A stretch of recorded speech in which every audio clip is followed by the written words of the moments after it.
Welcome, brave souls, to the chilling depths of horror and detail. Today we're going to share Wendigo encounter horror stories. First story, the Wendigo of Algonquin. My name is Derek Shaw. I'm a survivalist, a man with a deep passion for nature and the wilderness. There's something about stripping life down to its basics. No tents, no gadgets, just me, the earth, and what I can pull from it. Over the years, I've spent more nights than I can count under the stars, in forests and mountains where most wouldn't dare tread alone. But nothing could have prepared me for what happened a few months ago. I've tried to push it out of my mind, tried to bury the memory in the same way I bury my fire pits. But the truth has a way of gnawing at you, like the wind rattling branches in the dead of night. I guess I'm finally ready to tell my story. The story of the most horrific camping encounter of my life. It was in Algonquin, a place I thought I knew well, a place I loved. Now, I'll never look at it the same again. The air was cold enough to sting my lungs with each breath, and the snow crunched under my boots as I trudged deeper into the forest. I've been to Algonquin countless times, but never here, never this deep into its untouched wilderness. That was the thrill of it, the unknown. A stretch of land where no trails led and no campers had likely ever set foot.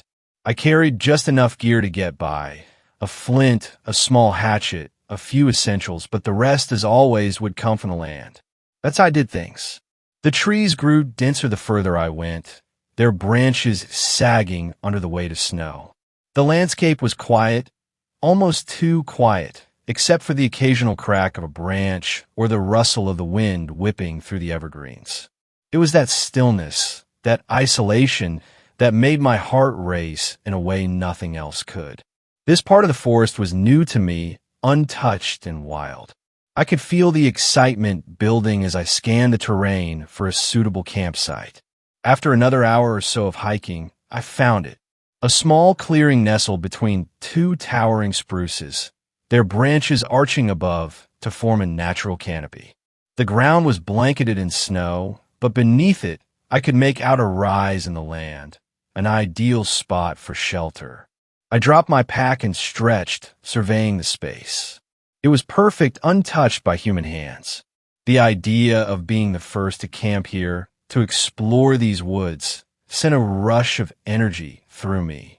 I could already picture the fire crackling in the center of the clearing, my shelter set up against the wind. This would be home, at least for the next few nights. Once the fire was going, the warmth of the flames began to melt the cold that had settled deep in my bones. The light flickered against the snowy backdrop, casting shadows that danced along the tree-line. I took a deep breath, savoring the stillness for a moment before getting to work on the shelter. I gathered branches from the nearby trees, testing each one for strength before laying them out in a rough framework. A simple lean-to would do for the night. I layered the branches with smaller brush to insulate against the wind, which had started to pick up. My movements were automatic. This was routine for me by now. But as I worked, something began to feel off. It was subtle at first, just a faint tug at the back of my mind. A strange sense that something was different. I paused for a moment, listening, but all I heard was the crackle of the fire and the occasional whisper of wind through the trees. I shook it off and kept working, telling myself it was just the unfamiliarity of the place, the excitement of discovering new territory. But the feeling didn't go away. In fact, it grew stronger with each passing minute. I stood up straight, wiping the sweat from my brow despite the cold, and glanced around the clearing. My eyes scanned the tree-line, searching for movement, anything out of the ordinary, but there was nothing, just the quiet, snow-covered woods. And yet, this sensation crept up my spine, like a cold hand pressing against the back of my neck. It was irrational, I told myself. I was alone out here. I had to be. But there was something about the way the trees stood, the way the shadows seemed to shift just beyond the fire's reach. I couldn't shake the feeling that something or someone was watching me. I'd felt this way before, back in my early days of camping. That unsettling sense of being watched, always lurking just beneath the surface, gnawing at my nerves. I used to chalk it up to my imagination, the natural paranoia of being alone in the wilderness. But no matter how much I tried to convince myself, that feeling never fully went away. After getting my camp set up, I decided to head out and forage. I had packed some emergency rations, but I always preferred living off the land. Mushrooms, berries, the occasional fish if I got lucky. It was part of the challenge, part of why I love survivalist camping. As the fire flickered behind me, I grabbed my small foraging sack and made my way into the trees, the snow crunching softly beneath my boots. It wasn't long before I found signs of life, a set of tracks leading off deeper into the forest. At first, I thought they were deer tracks. The pattern was familiar, but as I looked closer, something wasn't quite right. The prints were spaced strangely, almost like they'd been made by something walking on two legs rather than four. I crouched down, examining them more closely. Bipedal, but still shaped like hooves. A chill ran down my spine. I told myself it was silly, that there was a perfectly reasonable explanation. Deer occasionally stand on their hind legs, especially when startled or trying to reach higher branches. It was rare, but not impossible. Still, something about these tracks felt off, unnatural.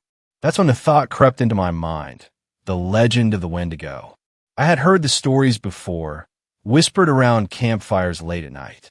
A monstrous creature that roamed the forests, once human but transformed by a hunger that could never be satisfied.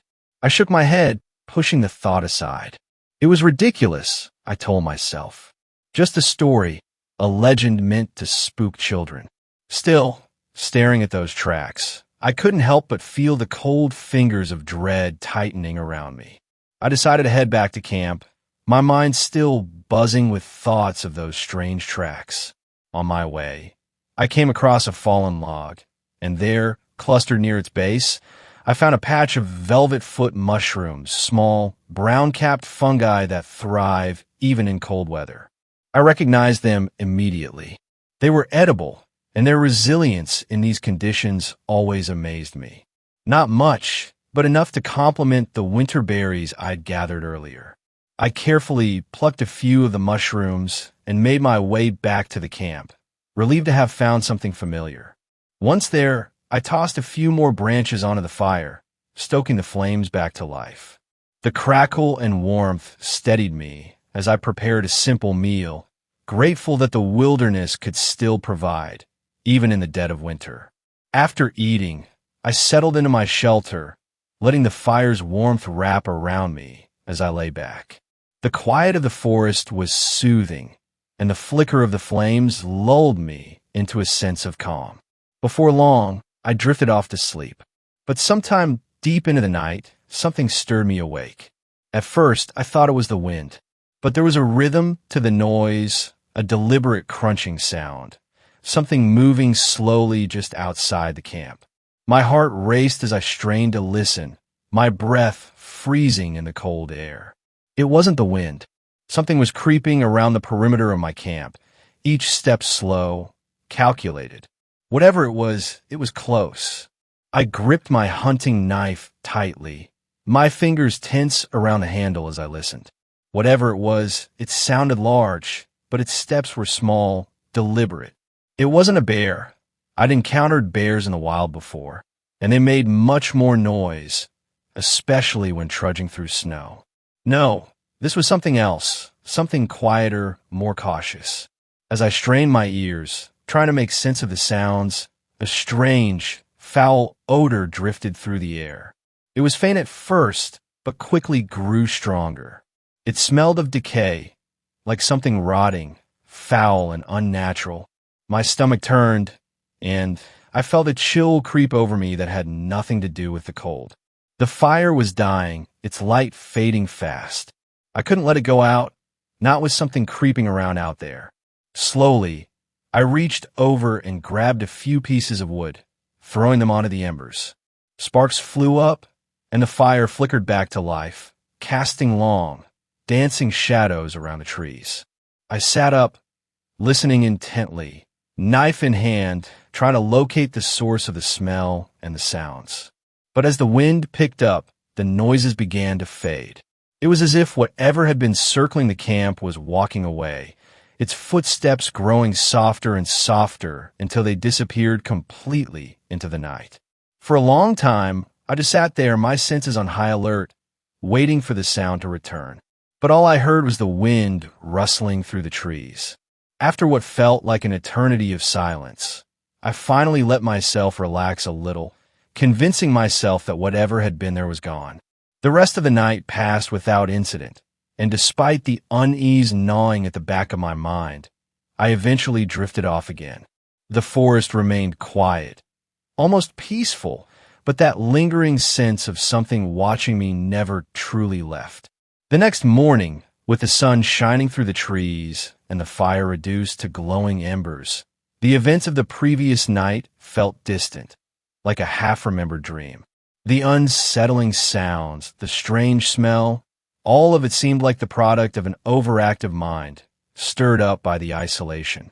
I packed up what little I had used and set off to forage again, my focus shifting back to the task at hand. The forest was calm, and the cold air felt refreshing. But as I wandered further from camp, that creeping sense of unease returned.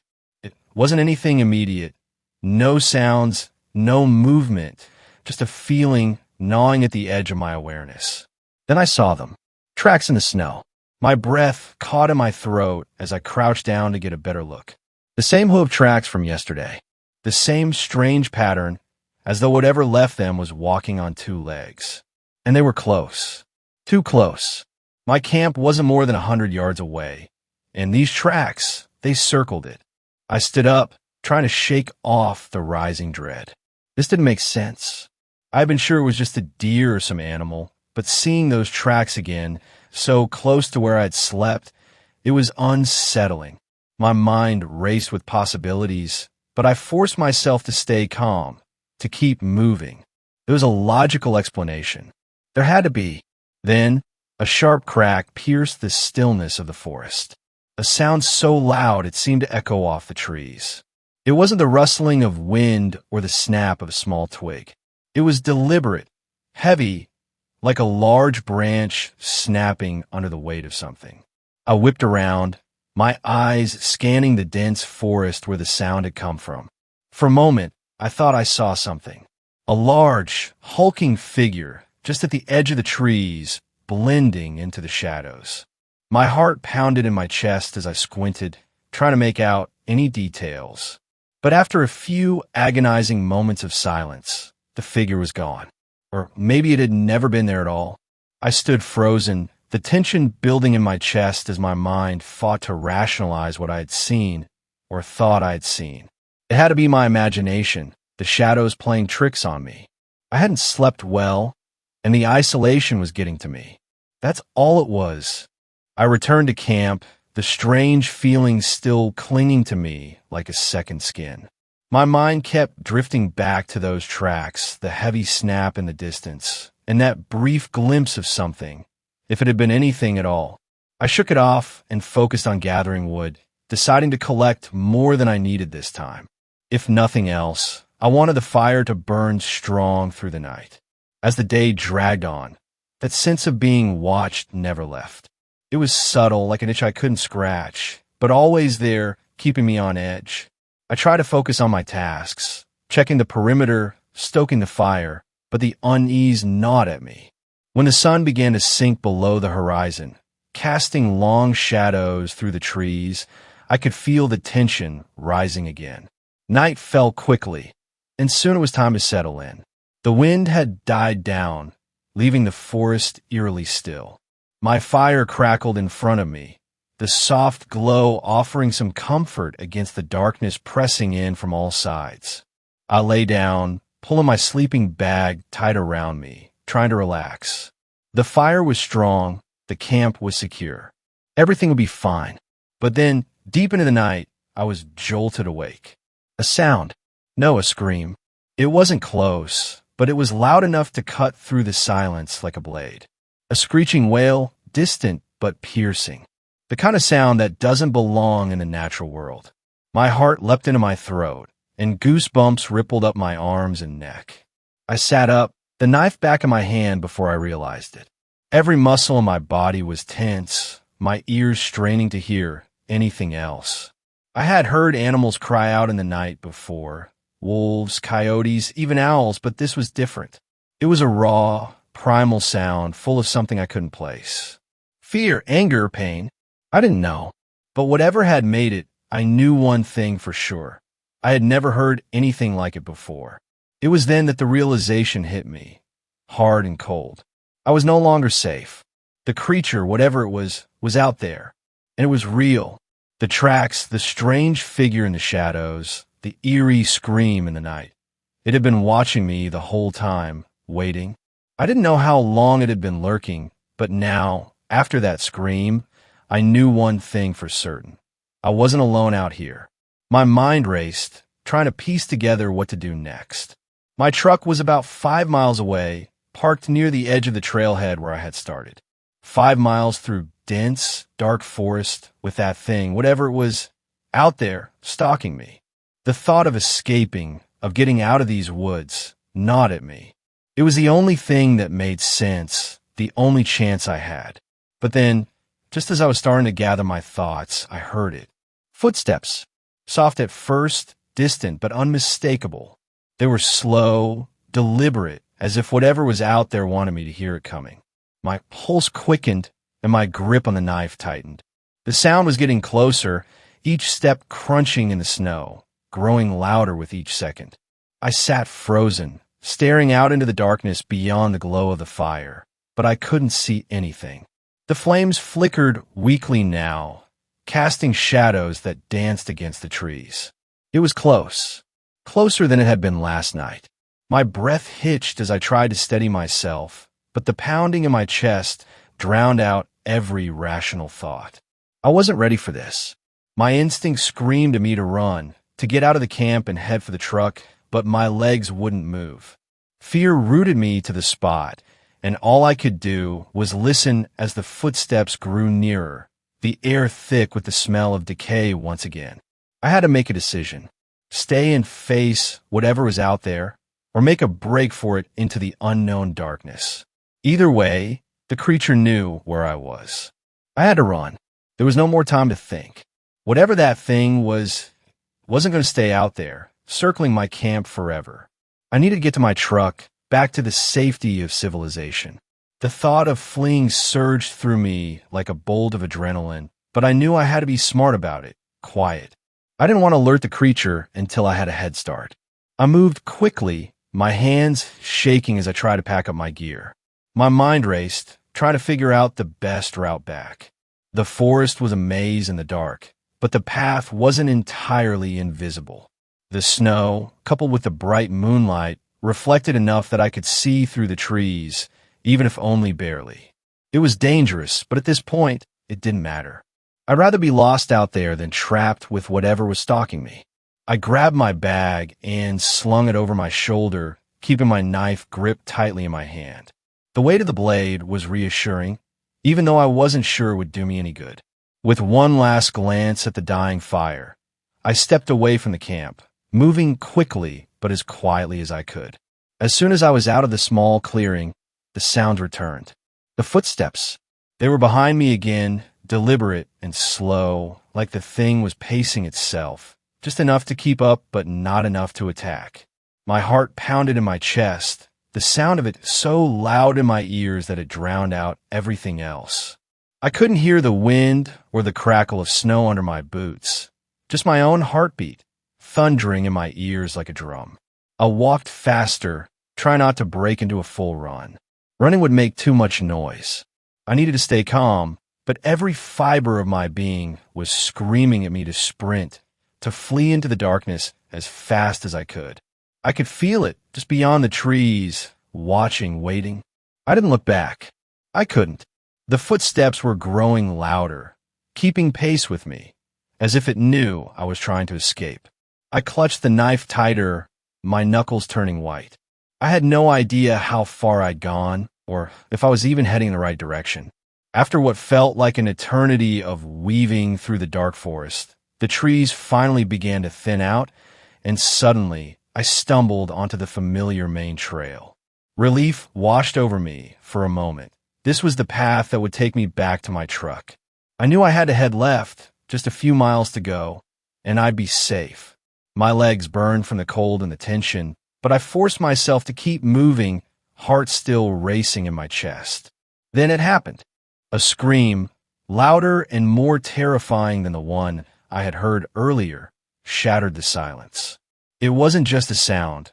It was a visceral, blood-chilling wail that echoed through the trees, reverberating inside my skull. My entire body tensed, and without thinking, I spun around, knife in hand, my eyes scanning the forest behind me. That's when I saw it. Standing in the shadows just beyond the tree line, illuminated faintly by the moonlight filtering through the canopy, was the creature. Tall, emaciated, its skin clinging tightly to its bones, pale as death itself. Its eyes, glowing with a sickly, unnatural light, locked onto me. The creature was skeletal, its body unnaturally thin, and its mouth stretched into a horrific grin, showing rows of jagged teeth. But what struck me most were the horns, massive, twisted antlers protruding from its head, casting long shadows over its sunken, hollowed face. The Wendigo. It was real. It wasn't just some legend, some old story to scare people around the campfire. It was here. It was hunting me. My blood ran cold, and for a moment, I was frozen in place, paralyzed by the sheer terror of what I was seeing. The creature didn't move, but I could feel its hunger, its malice, radiating from it. My heart pounded so loudly I thought it might burst. This thing, this nightmare-made flesh, wasn't going to let me leave the forest. I didn't wait for it to move. I bolted. My legs carried me faster than I thought possible, down the trail, toward my truck, towards safety. But no matter how fast I ran, I could still hear it behind me, the soft, methodical footsteps and the echo of that terrible scream. The Wendigo was coming. The forest blurred around me as I sprinted, my lungs burning with every breath, my legs pumping with a desperation I hadn't known I was capable of. Behind me, the Wendigo was closing in, its footsteps growing louder, faster, more aggressive. I could hear its labored breathing, feel its presence bearing down on me. I was running as fast as I could, but it wasn't enough. It was gaining on me. My heart pounded harder than ever, fear coursing through my veins like fire. I could see the moonlight ahead, the trail narrowing as it bent through the trees. My truck was still too far, but I had no choice. I had to keep going. Every second counted. Then I heard it, right behind me. Too close. In a moment of pure survival instinct, I spun around, knife in hand, and lunged at the creature. I drove the blade deep into its chest, the point sinking into its pale, skeletal flesh. The Wendigo let out a high-pitched wail of pain, its eyes glowing brighter as it screeched, but my attack barely slowed it down. With one powerful swipe of its long, emaciated arm, it knocked me clean off my feet. I flew through the air, my body tumbling uncontrollably. It felt like I was airborne forever, crashing through the snow and leaves before skidding to a painful stop. I must have flown at least 30 feet, the wind completely knocked out of me. Dazed, I struggled to move, gasping for air, my chest heaving as I tried to regain control. I looked up, my knife still embedded in the creature's chest, but it barely seemed to notice. It stood there, its grotesque form towering over the snow, blood oozing slowly from the wound as it locked its cold, glowing eyes on me. It began walking toward me, slow and deliberate, like a predator toying with its prey. The way it moved was horrifying, its steps almost unnatural, its hunger palpable. I tried to push myself up, but before I could, the creature let out another deafening roar. The sound tore through the night, a high-pitched screech that pierced my ears and rattled my brain. It was unbearable. The sheer volume of it sent me to my knees, hands clamped over my ears as I cried out in pain, trying to block it out. My head throbbed, my vision blurred, and the world spun around me. I could feel the Wendigo's rage, its hatred in that scream, and it was driving me to the brink of madness. I was helpless, vulnerable, and the Wendigo was closing in. As I knelt there, ears ringing from the creature's horrific screech, a thought broke through the haze of pain: my flare gun. I had always packed it for emergencies, a last resort. This was beyond any emergency I'd ever imagined. The Wendigo was closing in, its twisted form looming over me, ready to strike again. Desperately, I scrambled for my bag, fingers shaking as I fumbled with the zipper. The creature's footsteps were heavy, growing closer with each agonizing second. Finally, I grabbed hold of the flare gun, yanking it free. My heart raced as I cocked the hammer back, my vision still swimming as I raised the flare gun with trembling hands. The Wendigo's glowing eyes locked onto mine, and I could feel its malice, its hunger bearing down on me. Without hesitation, I pulled the trigger. The flare shot out with a blinding flash, filling the night with a brilliant red-orange glow. The world around me lit up in an instant. Every tree, every snow-covered branch illuminated in the harsh, fiery light. The flare struck the creature square in the chest, embedding itself next to my knife. For a split second, the Wendigo stood frozen, its skeletal form outlined in the intense light. Then it screeched again, an ear-piercing, guttural wail that shook the very ground beneath me. The flare burned fiercely, sending plumes of smoke curling up from its chest as the creature thrashed in agony. Its movements became frantic, wild, as it staggered backward, clawing at the burning flare lodged in its flesh. I watched, breathless, as the Wendigo turned and bolted into the forest, retreating into the dark wilderness from where it had come. The fiery glow of the flare flickered through the trees as the creature vanished into the night, my knife still embedded in its chest. Its howls echoed in the distance, growing fainter and fainter until finally there was nothing. I collapsed to the ground, my body trembling with exhaustion and relief. The creature had retreated into the forest, but I couldn't waste a second. Pain shot through my body with every step as I forced myself to run. My lungs burned, and my ribs throbbed from the impact of the Wendigo's earlier strike, but the adrenaline kept me moving. The woods blurred around me as I sprinted toward my truck, each breath sharp and ragged in the freezing air. I burst out onto the trail, barely keeping my footing on the icy ground. My truck was just ahead, its shape almost surreal in the moonlight. I stumbled toward it, wrenching the door open and collapsing into the driver's seat. My hand was shaking as I fumbled for the keys, and when I turned the ignition, the engine sputtered and groaned, refusing to catch. Come on, I muttered, panic rising in my chest. My heart pounded in my ears as I glanced frantically at the surrounding forest, half expecting the Wendigo to burst from the trees at any second. Finally, with a rough cough, the engine roared to life. I slammed the truck into drive, but just as I pressed the gas, I heard something, the same sickening screech from before. I whipped my head around and my blood ran cold. The Wendigo was right outside my window. Before I could react, its bony hand smashed through the glass, shattering it into 1,000 pieces. The freezing night air rushed in as its claws raked across my face.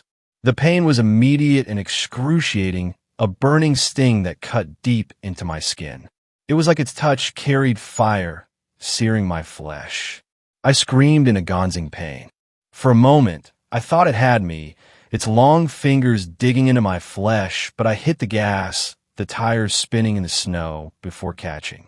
The truck lurched forward, and I felt the Wendigo's grip slip as it tumbled away from the window, screeching as I sped down the icy road. The cold air howled through the broken window, biting into my skin like needles, but I kept my foot down on the accelerator. My breath came out in desperate, ragged gasps, my face throbbing from the Wendigo's attack. I glanced into the rearview mirror and saw it. A tall, dark silhouette, its glowing eyes locked onto me as it gave chase, its form unnatural and terrifying in the moonlight. It was fast, too fast, but as I pushed the truck harder, I could see the distance between us grow. Slowly, inch by inch, the Wendigo faded into the dark, its silhouette disappearing into the snowy wilderness. But I didn't slow down, not until I knew I was miles away. For weeks after that night, sleep had been elusive. Even when exhaustion finally pulled me under, the nightmares always dragged me back into the cold, haunted wilderness. My ribs, fractured from the creature's vicious strike, ached constantly. I hadn't even realized how badly I'd been hurt until I made it home. The adrenaline, the need to survive, it had all numbed the pain until I collapsed in my driveway. Now, my body bore the scars of that encounter.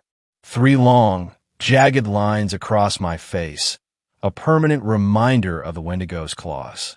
Every time I looked in the mirror, I was forced to relive that night, the night I came face to face with a legend. People had asked about the scars, and I always gave them the same answer: a bear attack. It was easier that way, easier than trying to explain what had really happened. Who would believe me? Tonight, though, the warmth of my home did little to soothe my nerves. Even surrounded by safety, I couldn't shake the lingering dread. It clung to me, a constant shadow, always waiting. Then it came, a sound in the dead of night, cutting through the silence with chilling clarity. A loud, screeching wail, unnatural, piercing. I shot up in bed, my breath catching in my throat. The sound was distant, but unmistakable. It was the same wail that had shattered the night in Algonquin. My heart raced as I sat there listening. The creature, whatever it was, it had found me. The Wendigo was still out there. Second story, the Wendigo tapes. It was late when we pulled up to the cabin. The headlights of our Suburban reflected off the darkened windows, briefly shining on the ominous trees that surrounded us. It had been a long driver, and the change in altitude was taking its toll. My parents were normally pretty lively, but I could tell they were beginning to get on each other's nerves. They never bickered, at least in front of us, but they were usually quiet. A slight drizzle started in the night sky, and we all jumped out of the SUV while grabbing our bags.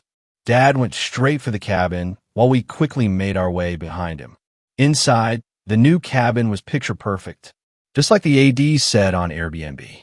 It was more luxurious than rustic, but we preferred it that way. Normally, we would have stayed at the family cabin on my mom's side, but the forest fires over the summer had finally taken their toll.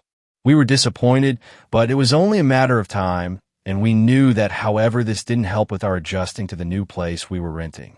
Paintings of landscapes and majestic animals lined the walls, making this almost obnoxious, but that was probably me just being overcritical. The week at the cabin was always a treat everyone looked forward to. It was one of the few things that my family did religiously every year aside from maybe church on Christmas. My brother and I scoured the cabin for our rooms.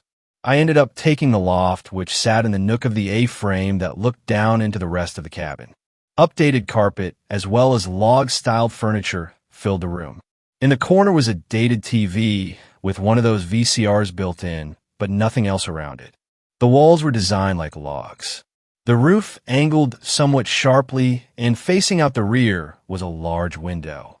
I was able to look out and see the forest that seemed to engulf us. The moon was playing its part in adding a slightly eerie vibe, casting shadows amidst its pale light. I laid my stuff on the bed and glanced out, taking in the breathtaking sight. I turned to put my stuff away and noticed a small door outlined on the log-styled wall. It had a small brass knob that barely stuck out and blended and almost perfectly had it not been for the obnoxious lock that kept it closed. The lock looked old. The opening on it appeared worn, and the key must have been equally large and awkward. Everything in this cabin seemed new, or at least updated aside from the TV in the corner, so it was strange to see something so out of place. I put my things away, paid the random small door no mind. Not much later, my mother called us from the living room, and we all slowly gathered from our separate areas. I don't know about you guys, but I am very hungry. Does anyone want to come with me to get food to bring back here? She asked. Seeing how this cabin didn't have Wi-Fi and we were virtually off the grid, I volunteered. My brother and dad were either too tired or not hungry enough to care, so we made it a girls' trip back into town. So how do you like the cabin so far? Mom asked as we got buckled in the SUV. I mean, I like our old cabin, but this one is slightly nicer. It's newer, but I wish it had Wi-Fi or at least a real TV. I said, trying not to complain. Yeah, the old cabin was nice. It was much closer, but we got a screaming deal on this one. It's probably because it's in the middle of nowhere, but I guess that's the point. We drove out of the woods and back onto the road, leading us into Gavin County. The radio softly played some kind of country music, and Mom went over the plans for the week, most of which were things not taking place at the actual cabin itself. We drove on an empty road, occasionally passing another vehicle, undoubtedly another poor family being forced to spend time together, I thought. The thing I liked about the old cabin was that there were other cabins nearby, some of which we were even friends, but out here, out in the middle of the woods, I felt so incredibly isolated. We drove down a town where the half-dozen lights of whatever businesses that were still open glowed faintly. I feel like most small towns seem to have a Chinese place which, unfortunately, this one didn't. But like every small town, it did have a gas station, a pawn shop, and an outdated post office, all of which were closed. There was one diner, however, that still seemed to be open. It had a few cars parked out front, which we ended up pulling into considering we had no other options in town. The diner almost seemed to have a 70s style to it, but that probably wasn't on purpose. We walked inside, and low commotion could be heard in the fairly empty diner. An older gentleman standing behind the counter gave a brief smile and nodded to a booth. "Hope y'all are hungry," he said. "Indeed we are," Mom replied. We sat down and ordered. The man we assumed to be our waiter didn't write anything down, just nodded after each thing. "They'll get that ready for ya, right quick," he said, ducking back into the kitchen. We were both tired and worst of all hungry. A moment of appreciated silence fell between us. I could tell my mom was thinking of something to say to start a conversation, but the man returned too quickly with our food. "Y'all are from out of state?" he asked while placing our orders in front of us. My mom was taken aback. "Oh no, is it that obvious?" "It's not obvious." He smiled. "I saw your plates when you pulled in.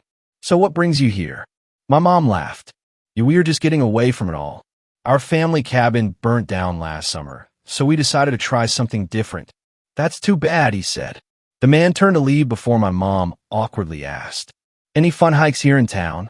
Trying to make the best of our situation, the man walked back over to our table while scratching his chin. "Fun hikes? Huh. Well, we don't do a lot of hiking around here. Isn't safe unless you're packing a firearm of some kind. Lots of bears and other things lurking around. This is more of a place you just drive through." He paused. "We do have the Horseshoe Museum, though, which I don't recommend." He chuckled. "Sorry, not much going on here." My mom's attempt to cheer me up failed miserably. "Dang, I'm sure we will find something," Mom replied.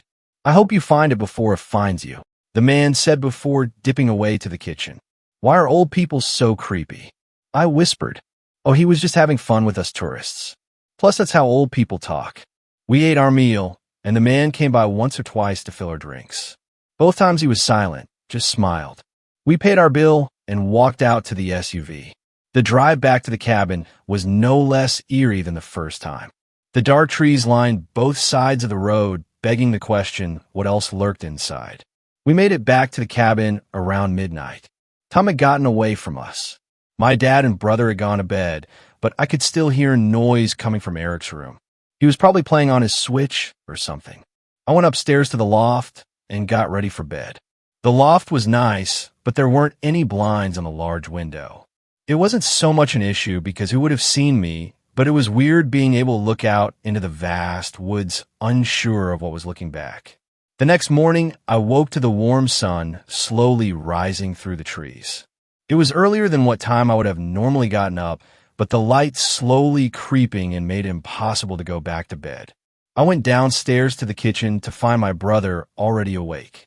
He was just sitting in the living room playing more on his Switch. "Is anyone else up?" I asked, still whipping the sleep from my eyes. He glanced up briefly. Doesn't look like it," he said before returning to his game. "Good call, bro," I said, working my way over to the fridge.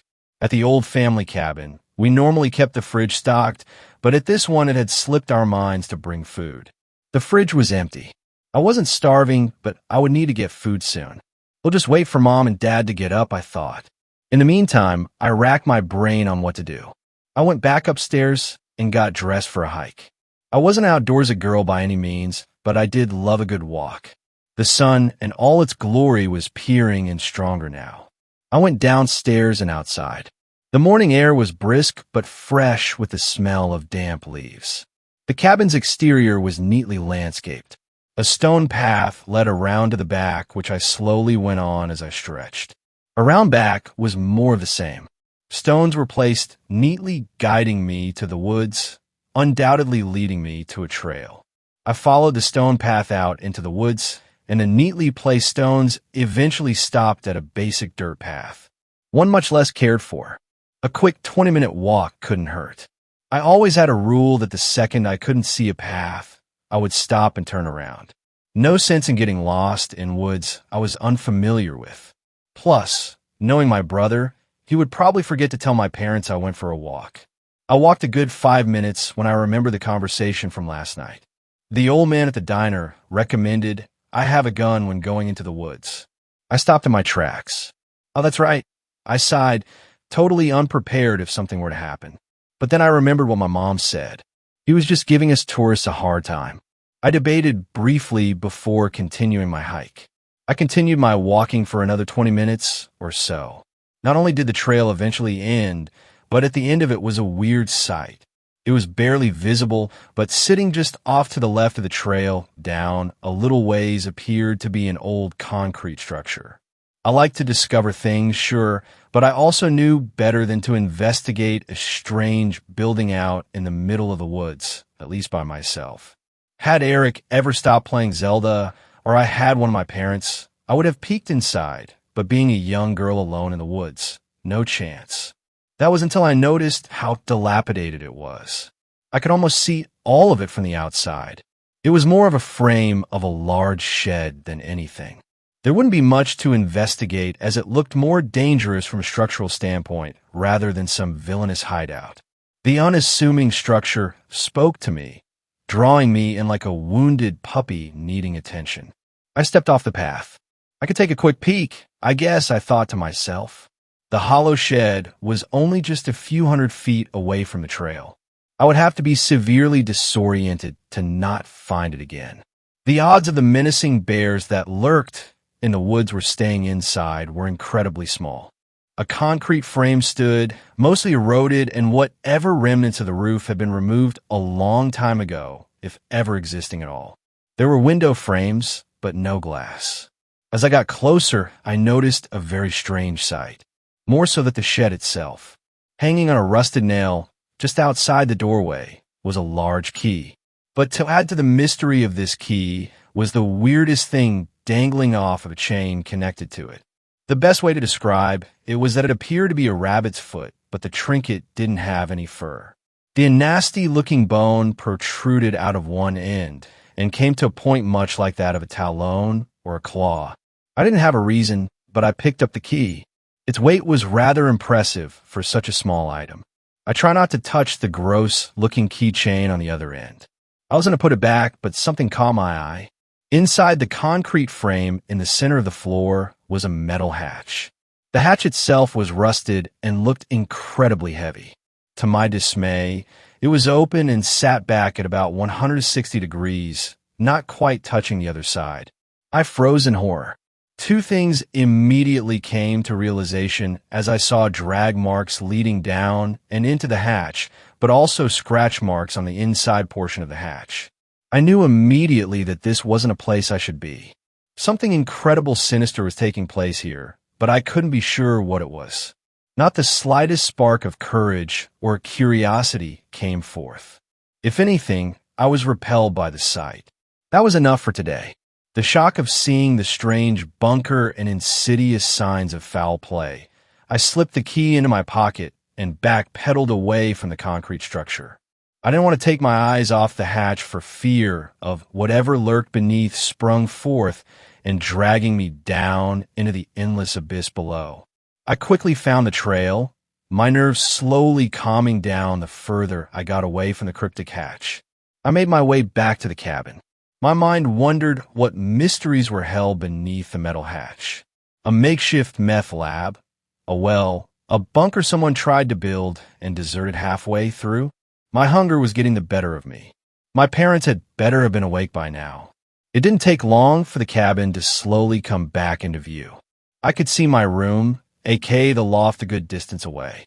Creepy to think someone could very well be able to see me, and I would have no idea. I made it back to the cabin and was delighted to see my dad cooking eggs in the kitchen. Eric was still a couch potato and didn't seem to have even moved from last time I saw him. I could hear Mom singing from her bedroom, still getting ready for the day. "Hey, Kay," Dad said, glancing up briefly from the eggs. I smiled. "Hey, Dad, making some for me?" I asked hopefully. "Oh, I wasn't, but I can," he said. "That would be amazing." "So how was your walk?" Dad asked. "It was actually really good. I didn't see any bears, and there's a nice little path that leads pretty good out in the woods." I don't know why, but I debated on telling him about the hatch. Like mentioning it would have caused a negative consequence or something. I didn't mention the hatch, but I mentioned the structure. That way I had some form of deniability of going close to it. I saw a little spooky shed building out in the woods I might check out later. My dad nodded. "Oh, sounds like a little family activity for later." Before I could respond, Eric shouted from the couch. "That sounds lame. We need to go to a lake like our last cabin." My dad and I shared a silent moment of judging Eric before dishing me up some eggs. By this time, my mom exited her room wearing workout clothes. "Did I hear something about a hike?" she asked. "Yeah, Kay said there was a little trail out back." I interrupted. "And there weren't any bears," I said, smiling. Mom smiled. "Oh, right, the creepy old guy from the dinner," she chuckled. "Well, I am ready. What about you, Stephen?" Mom said, looking at my dad. "All right now." "Oh, yeah, sure," Dad said, somewhat off guard. "Okay, hike round 2. Check out the spooky shed."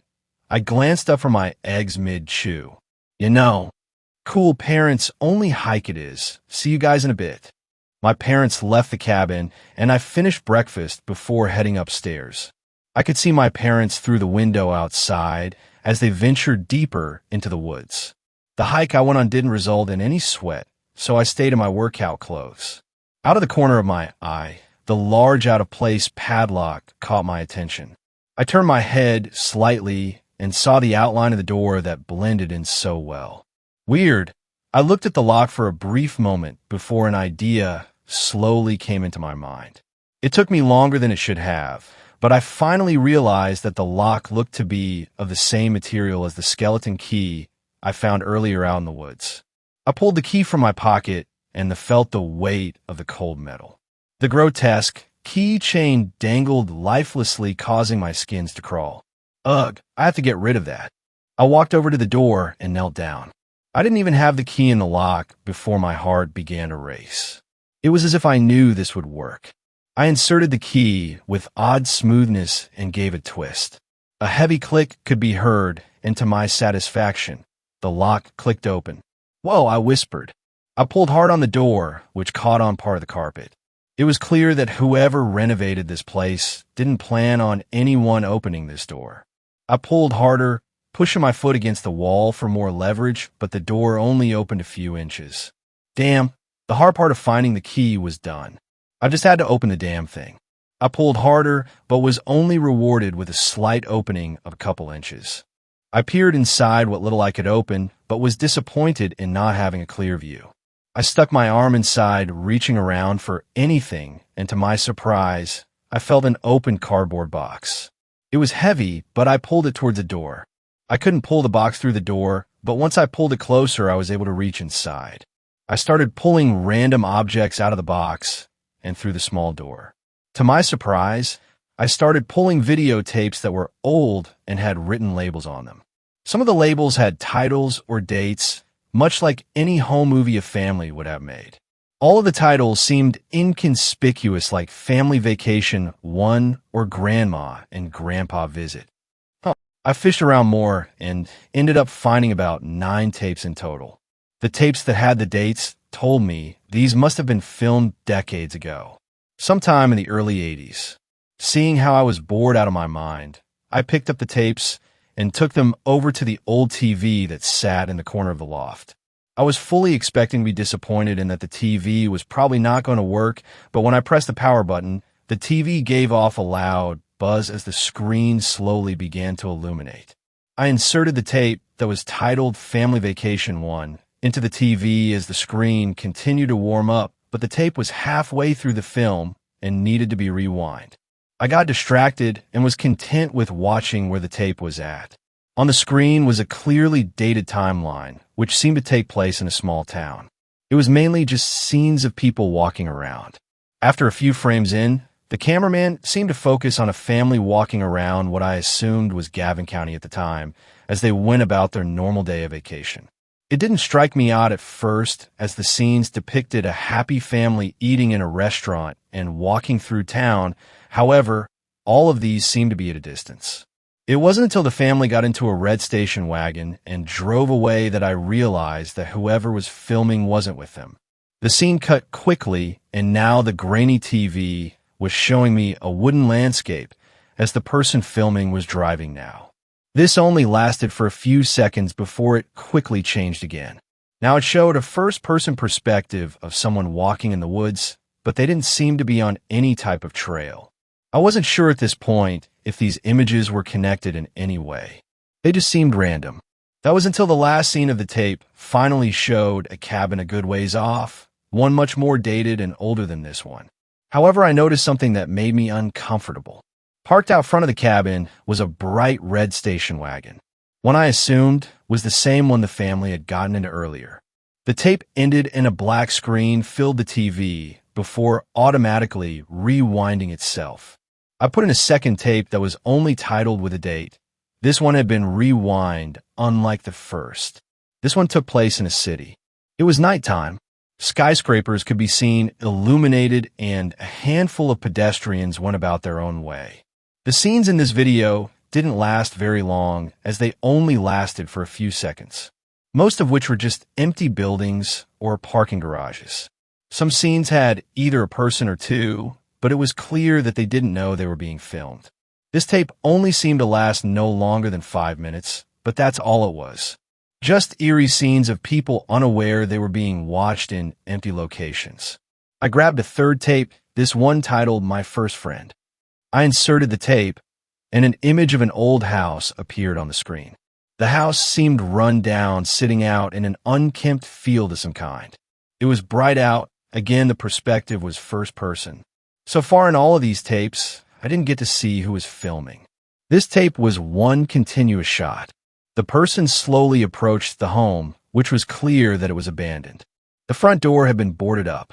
The scene slowly showed us walking around the house, filming in windows and peering inside. We turn the corner to come into the backyard and see that the back door is wide open. The person filming slowly approaches, and we can see on the brick steps a dark stain leading through the doorway. I began to get uneasy. We see the camera get close to the stain, but we are not able to make anything out of it.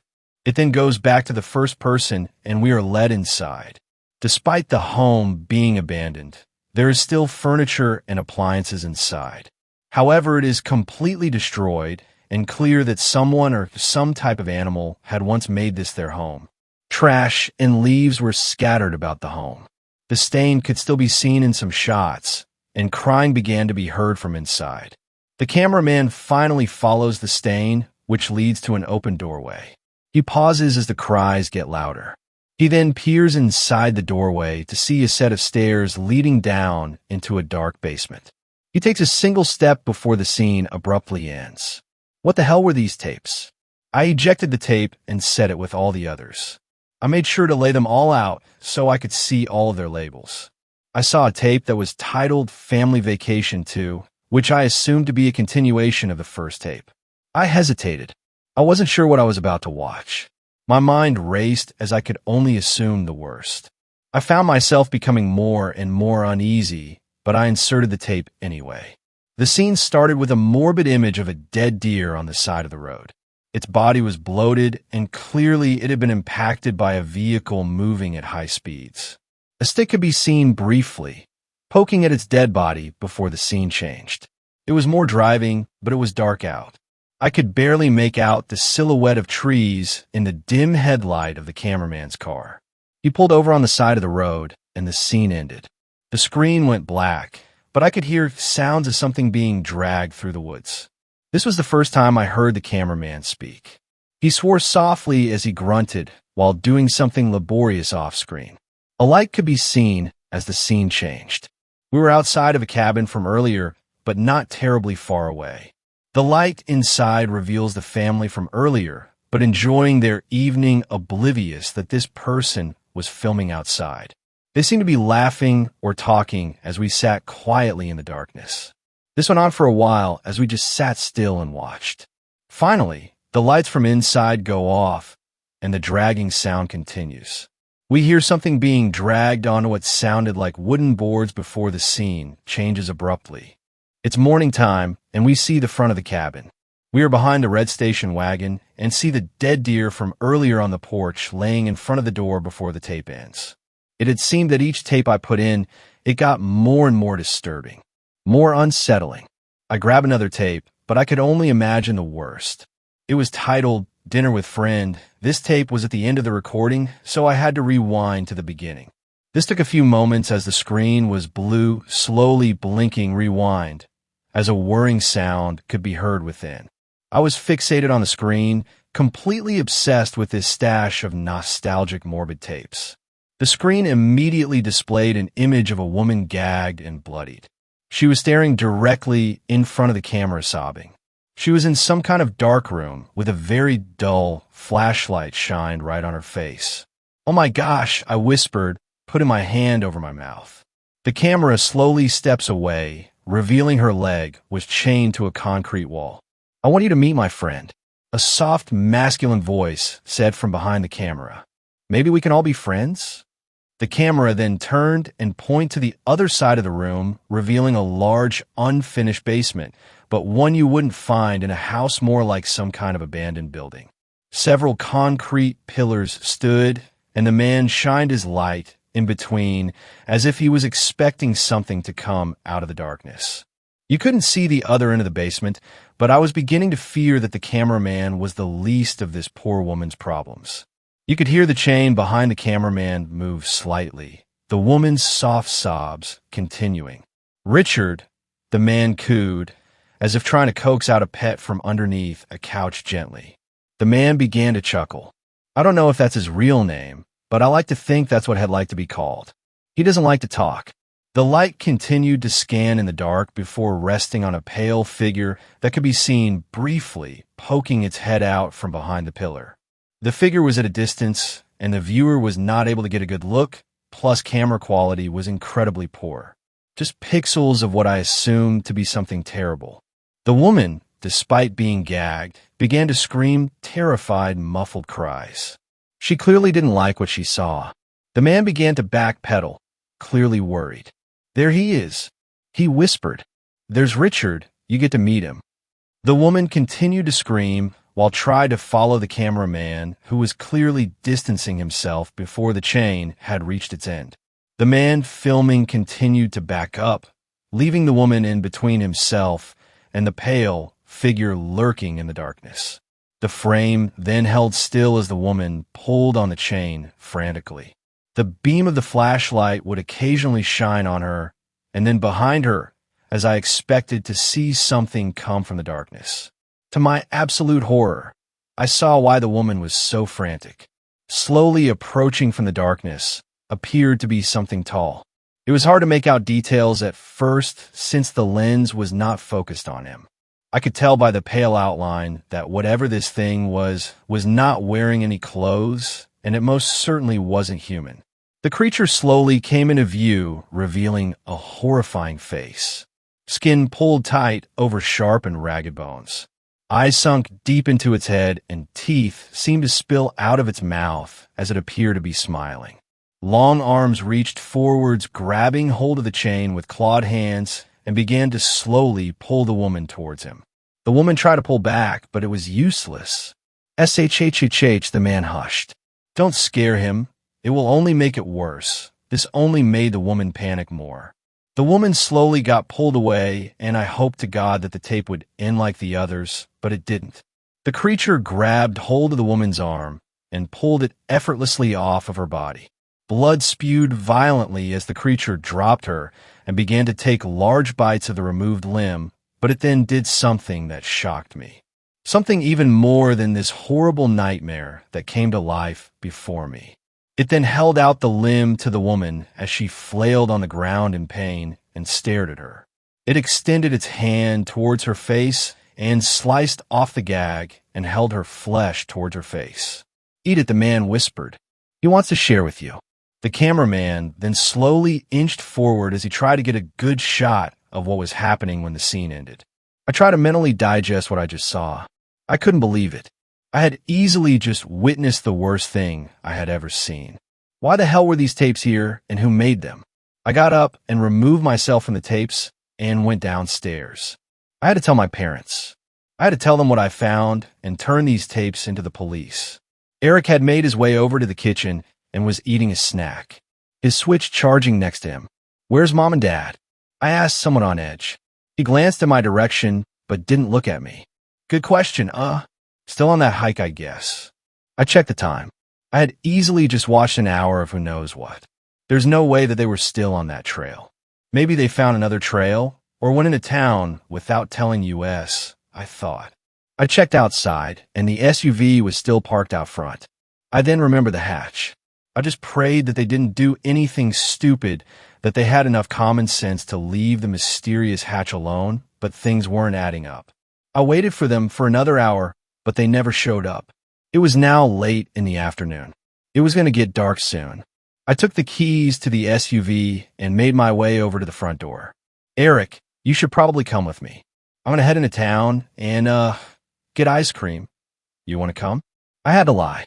I knew if I told him the truth, he wouldn't believe me or just wouldn't listen. "Ice cream? Yeah, but shouldn't we wait for Mom and Dad?" I paused. No. You wouldn't let us go if they knew." He had a smile on his face, and I knew he was in. We went outside and got into the SUV and took off back into town. It took us longer than I remembered, but we rolled in around 4 p.m. To my surprise, despite finally having cellular data again, the town didn't have a police station. I called 911 and got an operator on the line, but when she asked me for the address, I completely blanked. The address. There's no address, it's just some cabin off the road heading into Gavin County. I said. The woman on the other line wasn't helpful. "Well, what's the emergency you would like to report?" A slight hint of sass in her voice. "My parents have been missing all morning. I don't know what to do." The woman paused before responding. "Well, let me see what I can do." I kept the woman on the line, and we drove back to the cabin, still on hold as we waited for a response. Eric was upset about the ice cream, but I told him I'll make it up to him. I parked outside of the cabin and told him to wait here and talk to the operator if she ever got back on the line. I knew what I had to do. I had to look for them myself. I went into the cabin and found a large steak knife in the kitchen and a flashlight under the sink. For good measure, I went back upstairs and grabbed the key and put it in my pocket. I went out the back door of the cabin and headed on the trail that led deep into the woods. The trail was less pleasant than earlier, my mind still swarming with thought of what I had witnessed on that old TV.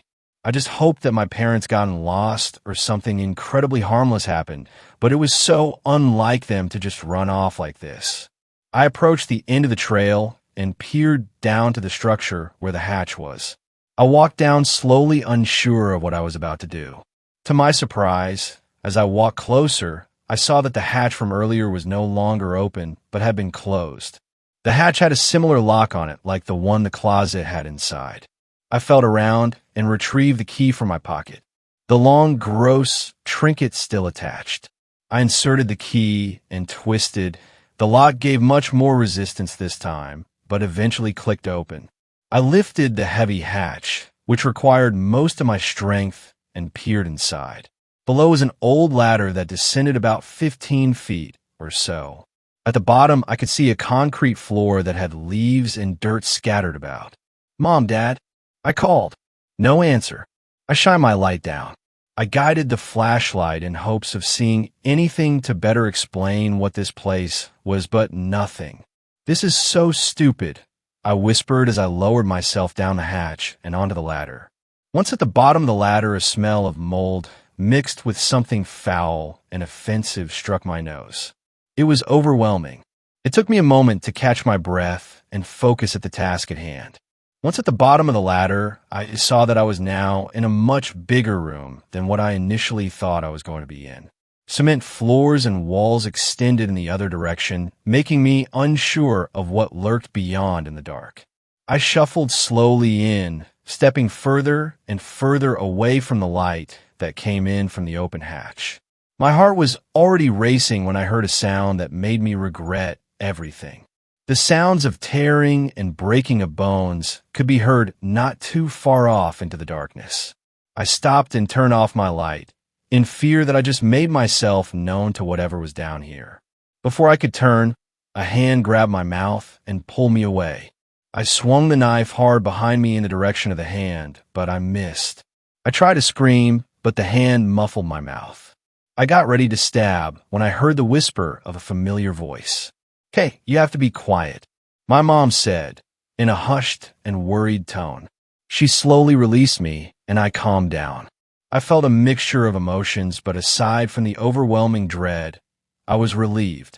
I had found my mother, and she was still alive. My mind was now putting together what was going on slowly when she spoke. "We need to leave. We aren't alone down here." My blood ran cold. "Where's Dad?" I asked frantically. My mother paused. "Something took him. It took him into the darkness a while ago, and has been making that sound for a while now. I don't think he is coming back, sweetie." I had so many questions, I was so confused. Why were they even down here? What took him? My mother got up and held my hand. "Thanks for opening the hatch," she whispered. By this time, the light outside had gone. We needed the flashlight to find the ladder. I turned on the light and shined it behind us when my mom whispered, "Wait." I panicked. I turned the light off, unsure of what to do. The ominous sounds from the darkness had stopped. A brief moment of silence hung in the odorous air.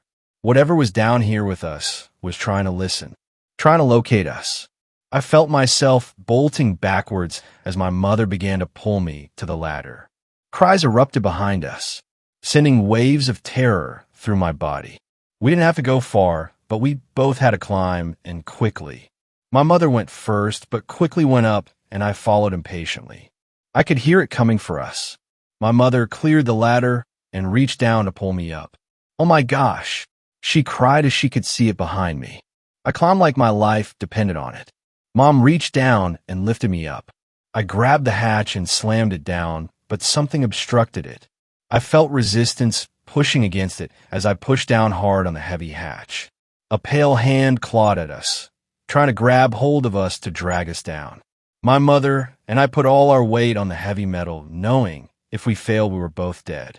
By some miracle, the hand retracted back into the darkness, and we closed the hatch while locking it. We sat on top of it as we caught our breath with tears in our eyes. We could hear muffled screams beneath as whatever that thing was now locked away.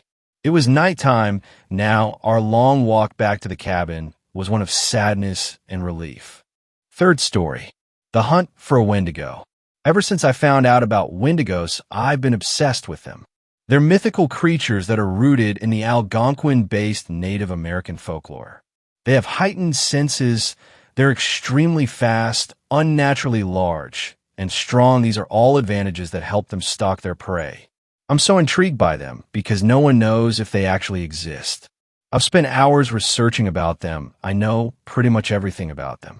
The Wendigo is pretty much the embodiment of gluttony, always consuming, yet never satisfied. They're always at the point of starvation. I've read about so many skinwalker and Wendigo encounters, but no one actually knows if the stories are true, so neither do I. That's why Rose, Charles, and I made a group for hunting mythical creatures. We go out into the forest, sometimes to look for the creatures. We haven't had any luck yet. I love to talk to my grandpa about them, and hearing his stories about them are always the best. Every time he tells me a story at the end of it, he says, don't go near the northern forests of the Atlantic coast and Great Lakes region of the United States and Canada. The thing about this is that I am too curious, and I live near the forest he talks about. It's 25 minutes away walking distance. I know my way around the forest because of my map, and it's so close to my house. I've been there before with my friends, but we've never been that deep into it. The doorbell rings as I get a message. I open my phone. The message says, I'm here. I walk downstairs to the front so I can open the door. As I look through and open the door, I see Rose and Charles. Hi, said Rose eagerly. Charles groans. Hey, are you ready yet? We just walked here to make sure that you were ready, Rose added. Yeah, come inside really quick. I have some stuff I need to grab, I insisted. Rose exclaimed, I got a new tracker this weekend. Is it actually a good one this time? Charles murmured. Rose states sarcastically, yes, I would totally buy a broken tracker. I'm messing around with you, geez, Charles snickered. We all head out of the house and in the direction of the forest. About 30 minutes later, we make it to the edge of the forest. I take a deep breath looking into the slight fog and menacing atmosphere of the viridian-tinted forest. Minutes passed until I broke my eyes free before entering the forest. This time the atmosphere was different. It was so thick, eerie, and it felt alive. I've never actually believed that I would encounter a Wendigo. We just enjoy going exploring and pretending that we'll run into it. We walked through the forest for what felt like hours. I knew it was the deepest we've ever gone in, and I had lost where we were on the map. Rose flustered with concern. Hey, we've been walking for hours. Are you sure you know where we're going or how to get back? Yeah, don't worry, Rose. I have my map and compass with me. We came into the forest from the west, and we're heading north toward the caves. I reassured. Everything looks the same around here, Rose scolded. I mean, they're all just trees and bushes, Charles smirked. We walk deeper into the forest as dusk falls upon us. The golden-pink horizon illuminated over the forest leaves and shrubs, creating beautiful shadows. We walk for a little while until we stumble upon what looks like a slaughtered animal. All we see is red, blood red. The cedar trunks of the trees, the mossy green ground, the evergreen shrubs.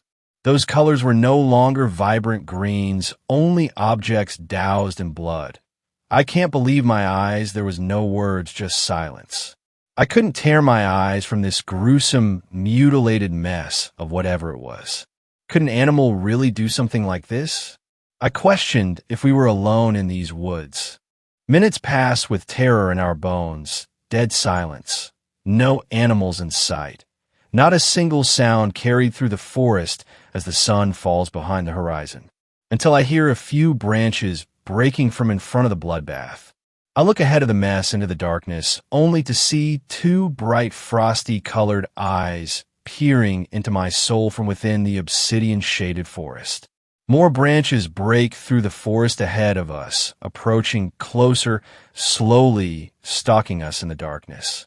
As I look closer at this horrendous monster's outline, as it approaches, I see something hanging from its mouth. I think that it's a hunk of flesh, but I can't make it out.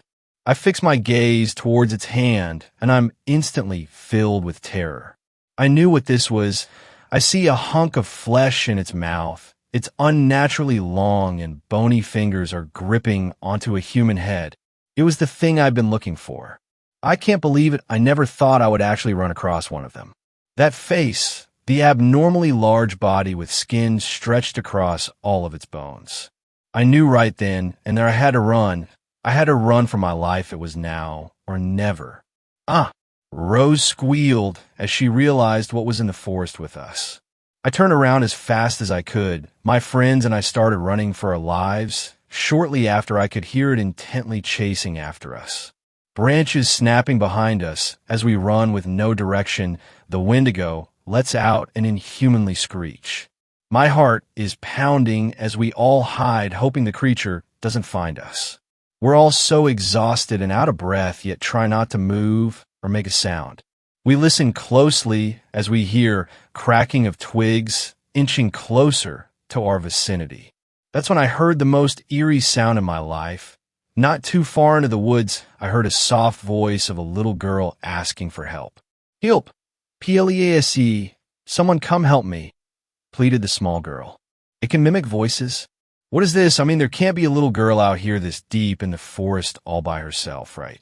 Without hesitation, Rose jumps out of her hiding spot and goes to try and help the small girl. "Hey, little girl dash," Rose murmured. Within second of her speaking, I hear her vocals cut out, and I heard nothing else but the horrific sounds of something I couldn't even imagine.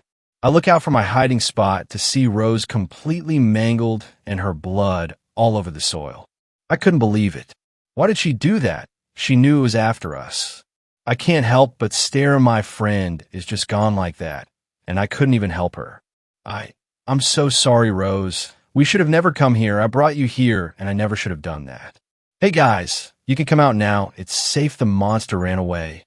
Rose reassured. Oh my, Rose. How could it do this to us? It stole her voice, and now it's trying to lure us out.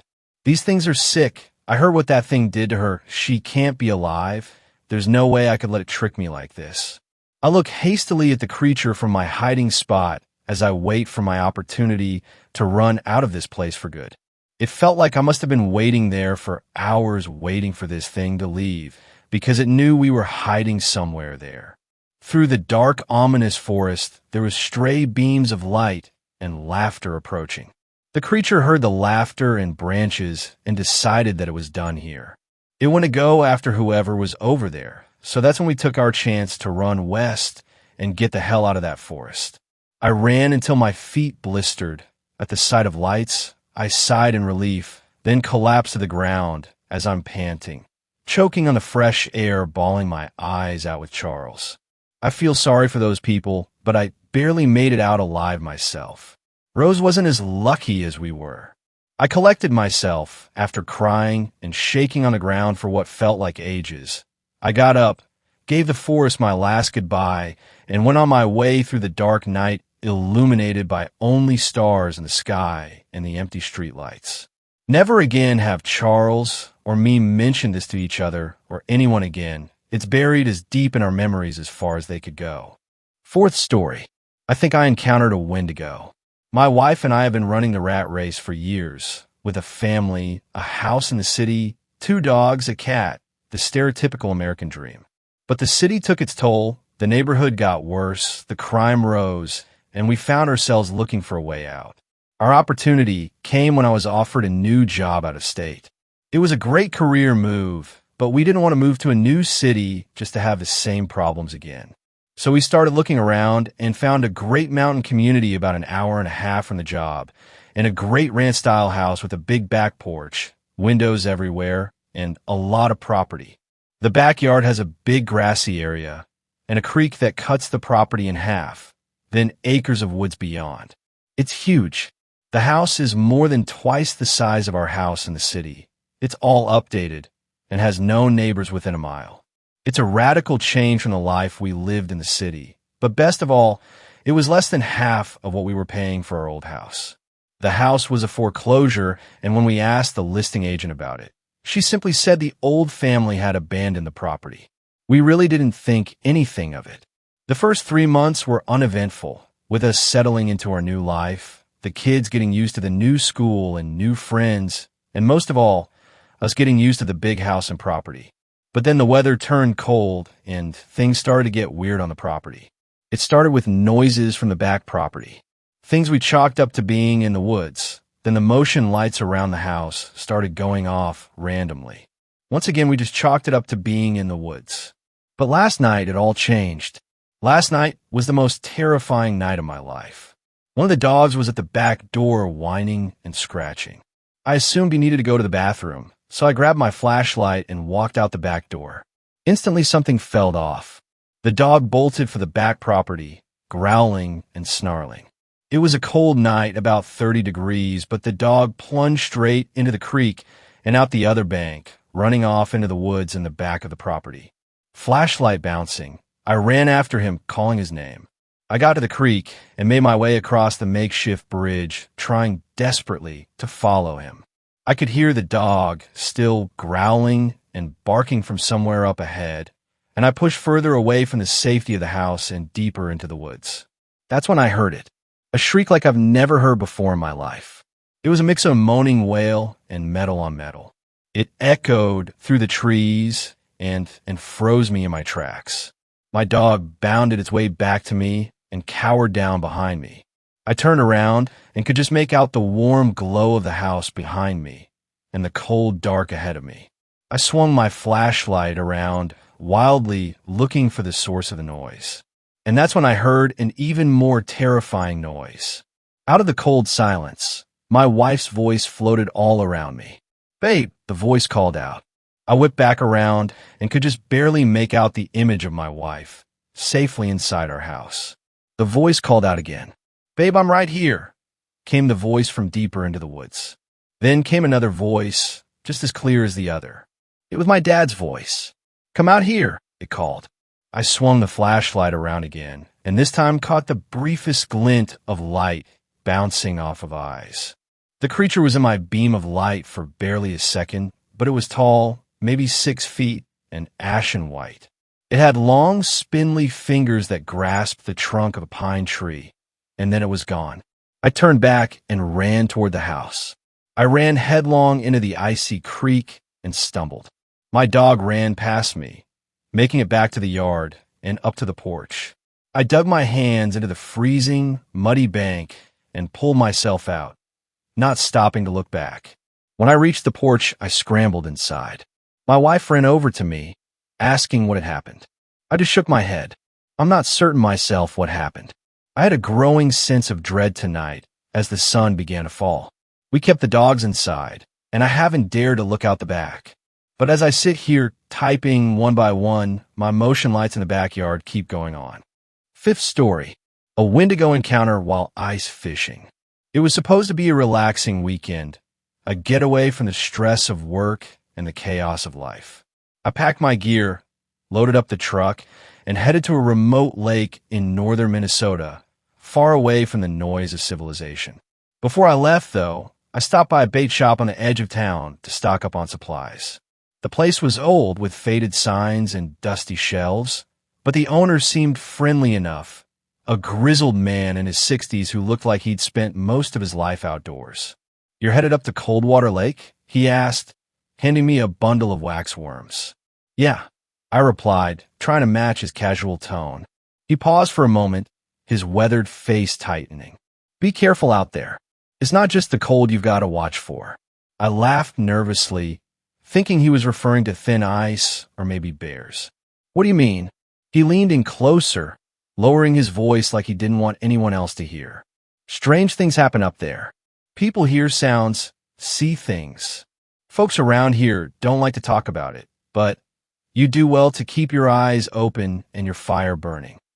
I chuckled awkwardly, brushing it off as local superstition. "Thanks for the tip," I said, paying for my supplies and heading out the door. But as I walked back to my truck, I couldn't shake the look in his eyes, something between fear and pity. It stayed with me during the drive, and when I finally arrived at the lake, I found myself glancing over my shoulder more than once. Like I said before, it was supposed to be a relaxing weekend. The locals warned me about the weather. They said the cold could seep into your bones and never leave. But I wasn't worried. I'd ice fished a dozen times before and thought I knew the dangers. Boy, was I wrong. The lake was a vast, frozen sheet of white, surrounded by dense pine trees that seemed to stretch endlessly into the sky. I set up my tent in the middle of the lake, drilled a hole in the ice, and settled in for what I hoped would be a peaceful day of fishing. As the sun dipped below the horizon, the temperature plummeted. The stillness of the lake became unnerving. No wind, no sounds, just silence. It was as if the world had been put on mute. That's when I heard it. A faint, distant scream. It wasn't the howl of a wolf or the cry of an owl. It was human, but not quite. A wail that carried pain, hunger, and something primal. I froze, my breath fogging the air as I strained to listen. The sound came again, closer this time, echoing across the icy expanse. I told myself it was just the wind, but deep down, I knew better. The ice beneath me groaned and cracked, a sound every ice fisherman fears. But this wasn't the natural settling of the ice. It felt purposeful, as if something massive was moving beneath me. Panic set in.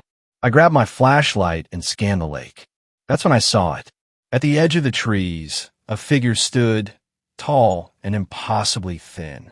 Its eyes glowed like embers in the darkness, piercing through the shadows and locking onto me.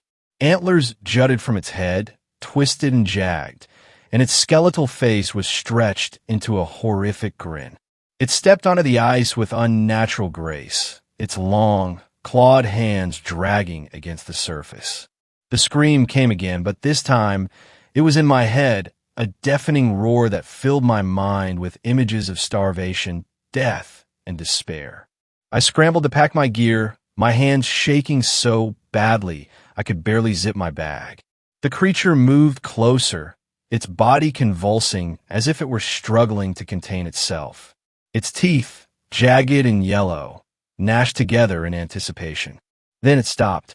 It tilted its head, as if studying me, and let out a guttural hiss that sent chills down my spine. Without thinking, I grabbed the propane heater and hurled it toward the beast. The flames erupted on impact, and the Wendigo shrieked, a sound so inhuman and agonizing that I thought my eardrums would burst. I didn't wait to see what happened next. I ran, leaving everything behind, my boots pounding against the ice until I reached the truck. As I sped away, I glanced in the rearview mirror.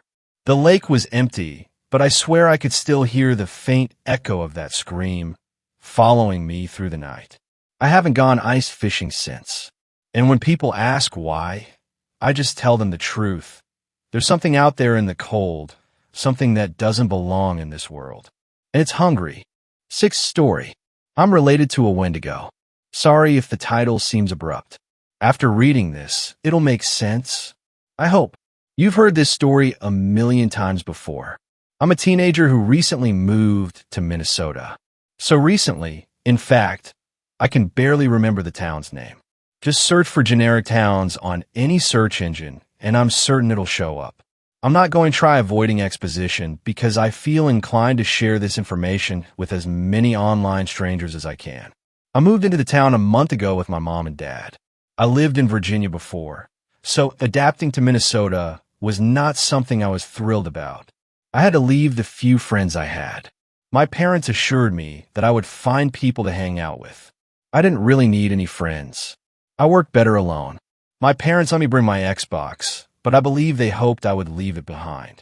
Apparently, we moved here because my grandpa died. We are inheriting his fortune.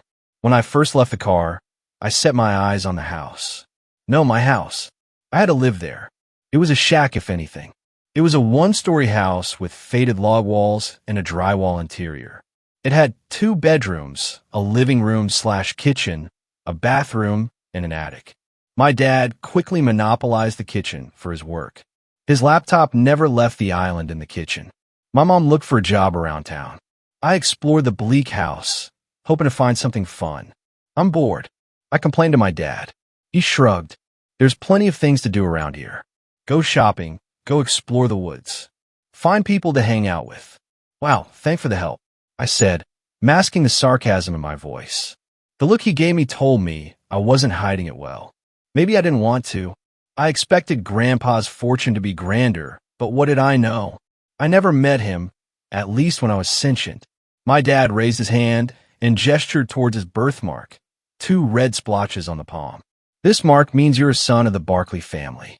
If you embarrass yourself, you're embarrassing your bloodline, he insisted. I rolled my eyes, being intentionally rebellious. You said that a million times. I don't care anymore. Just go somewhere. I have a call, my father said, shooing me away like an animal. I grabbed my coat and went out the door. I walked down the sidewalk of the bustling town. The cars slowly drove past, their exhaust pipes producing fog in the cold, winter air. Everything foul here was fair in its own way. I guess their fumes propelled them towards their goal somehow. Unlike me, who was aimlessly walking until something interesting happened. I stumbled on the icy sidewalk before grabbing on to a streetlight. I heard snickering behind me. I turned to see a group of 3 teenagers. "You new here?" one asked, pulling his beanie over his ears. I nodded, nervously rubbing the outline of my birthmark on my left hand. "Well, in that case, my name is James." He held out his gloved hand. I shook it politely. He examined me closely, his freckles seemingly popping out of his pale face in the cold. "You really are new. I only assumed as much because you almost took a tumble there." He gestured towards the ground. "I'm not the most graceful," I said. "Anyway, who were the others with you?" I asked. James turned to look at the other 2 teens. "This guy here is Kyle." Upon hearing his name, he gave me a flimsy wave. Kyle had messy blonde hair and was taller than the other 2. He could pass for a surfer if he had a tan, which he didn't. The other person was a girl. She quickly introduced herself as Lucy. She had long, slightly curly hair, a wide face, and an expression I could only summarize as irritation. "Can we go now?" she asked James. "Not yet. We got to welcome the guy. There ain't many kids around here, remember?" he said. Lucy scowled. "Our group is fine. We don't need anyone else to hang out with." She wrapped her scarf around her neck. Kyle shrugged. "I don't care what he does." "Wait a minute. What's your name, anyway?" He turned to me. "My name is Drew. Andrew, if you're feeling brave," I said jokingly. "All right, Andrew," Lucy said, her voice dripping with venom. "We have to go now." What did I do to this woman? I didn't understand. James gave me an apologetic look. "I guess we better be going." James said, "Wait, one more thing." I interjected. He turned around and raised an eyebrow, waiting for me to elaborate. "Where's the candy store?" I asked. Kyle pointed to a store on the other side of the street as they left. They were a bit standoffish, but at least they weren't pricks. I crossed the street, entered the candy store, and purchased an overpriced bag of nameless gummy worms. I left the store, pushing open the glass door as the bell rang. I wandered through the town, mapping every building as I got closer to the woods. I reached the border between the town and the forest. The trees were bare, devoid of leaves. Even still, the forest seemed thick and unforgiving. I stepped into the woods and wandered aimlessly. The bitter winter air nipped at my nose and cheeks, making me regret not wearing a scarf. "Hello," a voice called out from the darkness. I perked up at the sudden voice. "Who's there?" I asked, realizing too late that my voice was unsteady and nervous. Not a good first impression on my end. "I don't know who you are," the voice said. I tilted my head, trying to get the unknown person to see my confusion. "Where are you?" I asked the woods. The cold breeze stirred dead leaves past me. "You are new." It spoke once again. Its voice was mystical, as if blending with the wind. Maybe it was the wind looking back. Even so, it spoke words I could understand. I chewed on a sour gummy worm. "I am hungry," the wind said. I held out a gummy worm. "Do you want some of my food?" I asked. I don't know why I even bothered talking to whatever it was. The voice paused as if it was thinking. A rattling sound echoed through the forest. Maybe it was a woodpecker. "I'm starving," its voice lowered, sounding raspy. I tossed the bag of candy into the forest, wasting $13. I gave him my food. "Eat all you want." I heard loud footsteps crunching in the snow. Tick, tick, clack, clack. Unknown sounds echoed through the forest. The footsteps came closer. A dog rushed past me from behind, barking into the woods. I looked down, startled slightly at the Labrador. It barked aggressively, its tail pointed upright. An older man rushed over to the dog, grabbing its collar. He turned to me. "Sorry, kid," he said. "Mabel gets loose too often, but I always know to find her here." He chuckled. He went silent and turned to the forest. A bird called out from the woods. He grimaced. "Kid," he turned to me. "Don't go in there. Hunters could shoot you on accident. You could get lost. You could even drown in the lake. Stay very well away." I nodded. "What about the guy in the forest?" Isn't he in danger too? His expression grew concerned. There's nobody in there. The wind whistles through the thick branches. It sounds almost like voices, he said.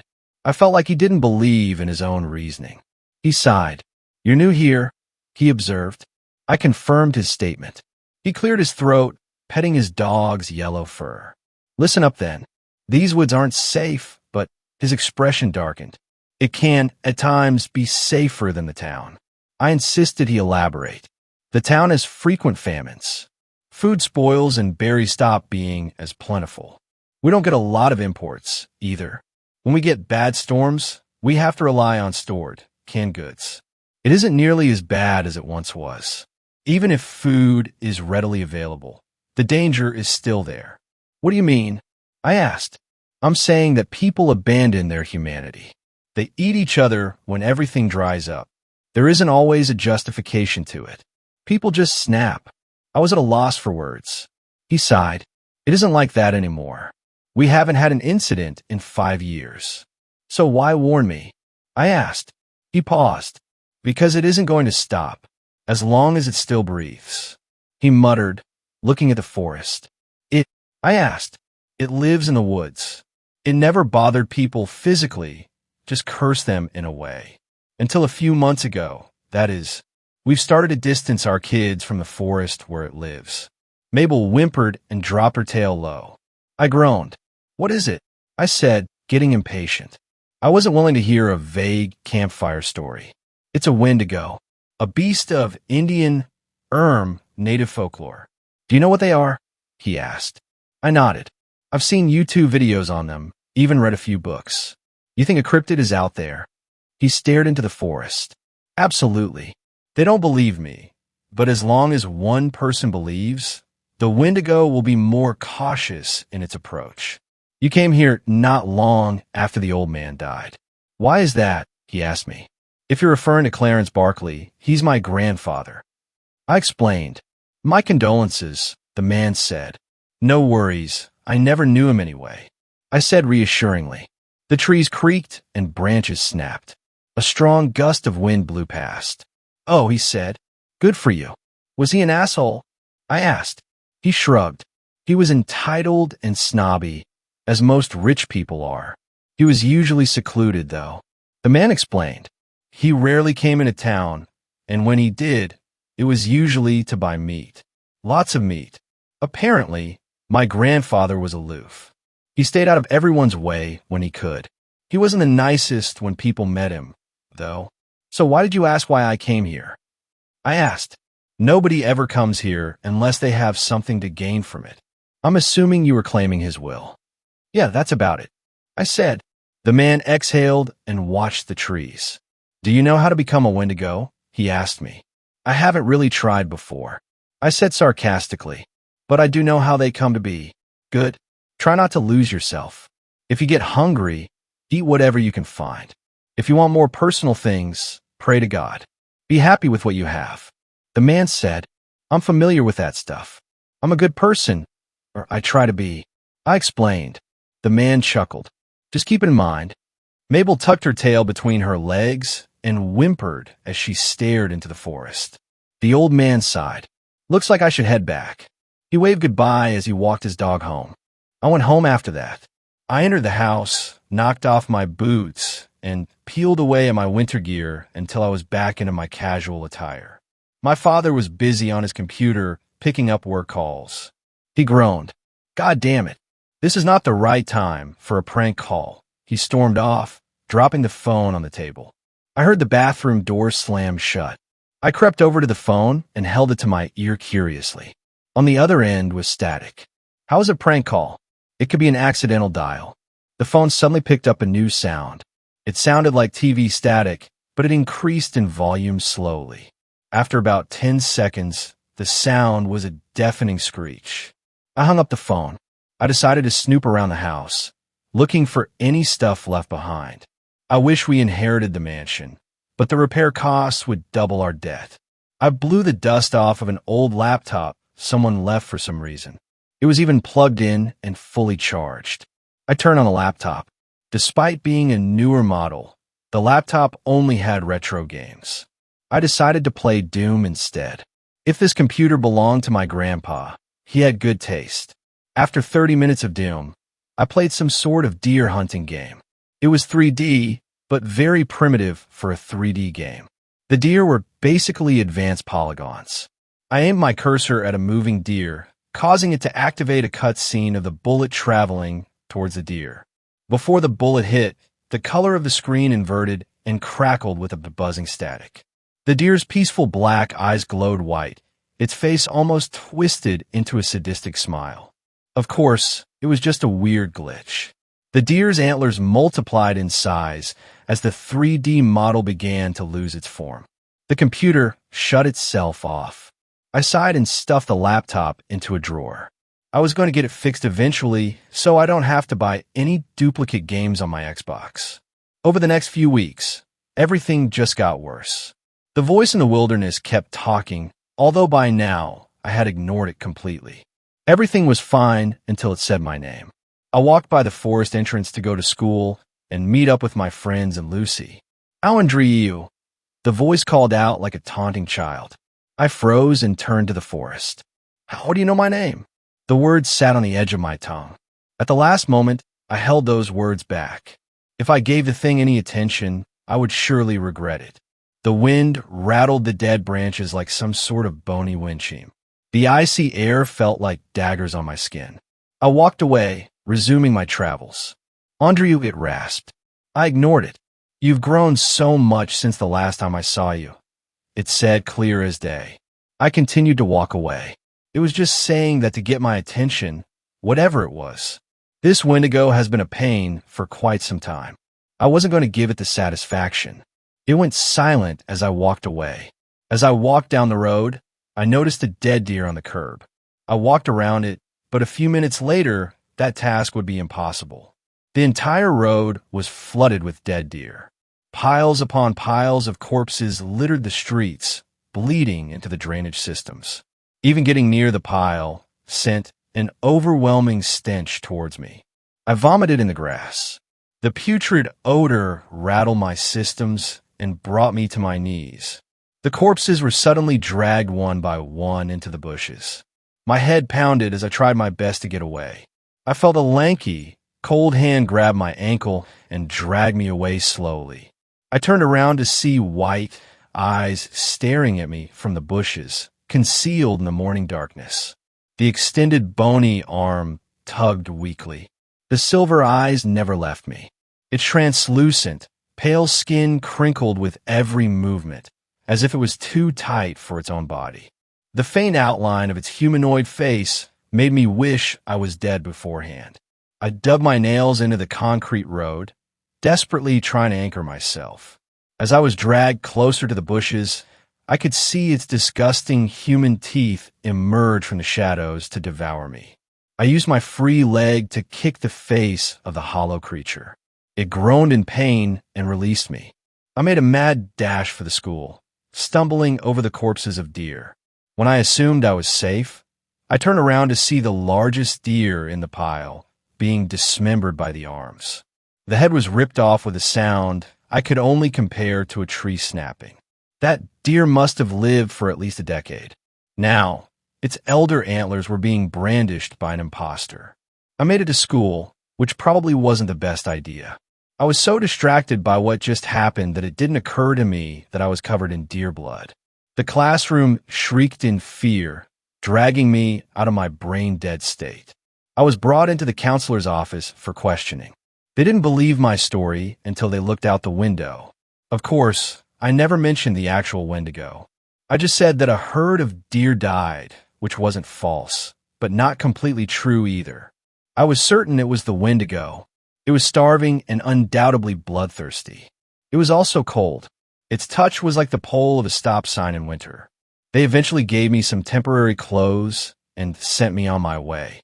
In third period, an ear-splitting scream rang from the forest. It sounded like a mix of a human, elk, and electronic static. It was impossibly loud, causing us to plug in headphones or cover our ears. The sound continued for the next week. Our town adapted quickly. We learned some basic hand signals and got very good at understanding body language. The town became barren of all animals. Deer had migrated to a new area. Dogs fled to find safety, ending up in ditches or dumpsters. I found Mabel under my bed, which scared the hell out of me. I was sitting on my couch while my mom motioned for me to take out my earbuds. I was greeted with the sound of silence. I almost teared up in joy. Authorities investigated the source of the sound with no success. They couldn't even blame anything. The mayor eventually told the town not to worry about it. To no one's surprise, everyone kept worrying about it. I wandered through the cold town. I bought candy, as usual, and went on with my day. James, Kyle, and Lucy intercepted me. "Long time no see." James said to me, "We thought it was you that was screaming all week," he said jokingly. "What do you want from me?" I said, realizing too late that it sounded rude and confrontational. Luckily, James didn't pick up on the change of tone. "We want to go exploring." Kyle said, "They want you to come with them." "It wasn't my idea." Lucy said, "Thanks." I said, "So, where are we going?" "We're going to go to the old mansion in the woods. It'll be just like one of those old movies." "You in?" James said excitedly. Every instinct I had knew to decline his offer. No sane person would randomly wander into the woods. That's not only dangerous, but stupid. "Sure, I'll go." Lucy sighed, likely hoping I would decline.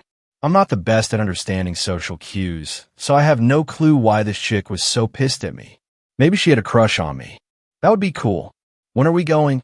I asked. "Now." James answered quickly. I didn't bother asking if they had all the supplies. Lucy had a comically large backpack strapped on her shoulders. Despite being shorter than all of us, she was the strongest by far. What a terrifying combination. We made our way through the frozen forest. The only sound we heard was our footsteps. When we got closer to the manor, we occasionally heard disembodied voices conversing from somewhere in the woods. "Are others here?" I asked nervously. It occurred to me that this was my grandfather's house. At least it looked much better in the pictures. The windows weren't boarded up back then. "Those voices are always there," Kyle said as we reached the front porch. We opened the door, which was strangely unlocked.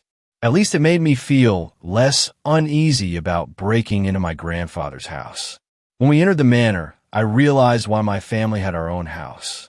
The mansion was run down, overwhelmed with cobwebs and deep scrapes in the wood. It looked as if a bear had been living here. Lucy aimed the flashlight around, the bright light waving in the darkness. The light reflected off of a bleached deer skull with large antlers that had been mounted on the wall. We went up the stairs. The door to the bathroom was locked. Lucy slammed into the door, snapping it in half. We ducked under the broken door and stared into the bathtub. The entire tub was filled with decayed chicken bones and decomposed meat. "Geez, the old man was a glutton," James remarked. Bones were haphazardly thrown around the bathroom. We dug through the pile, looking for something of value. There was nothing. Kyle scoffed. Maybe he took his money to the grave. "We aren't digging him up, are we?" I asked. "There's no body," James said.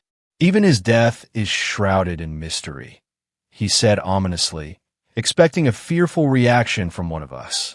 Kyle exhaled. "It isn't as deep as you make it seem." Dead branches tapped against the window. The cold breeze made the house feel somewhat smaller. I couldn't help but notice that the tree looked off. It was like one of those insects that look like leaves. They look like a leaf, but they're alive. We continued snooping around the rooms, splitting up along the way. I went back to the front door and began to close it, as we had left it open before. The voice called out from the forest. "You heard my call." It spoke. I closed the door. I chose to ignore it as usual. I was desensitized to it at this point. It hasn't done much to me so far, so I doubt it could deal any real damage. It continued talking as I walked away from the door. I snooped around for a bit longer. Nothing gathered my interest. For a mansion, it was absolutely disgusting. The door rattled as the wind beat against it.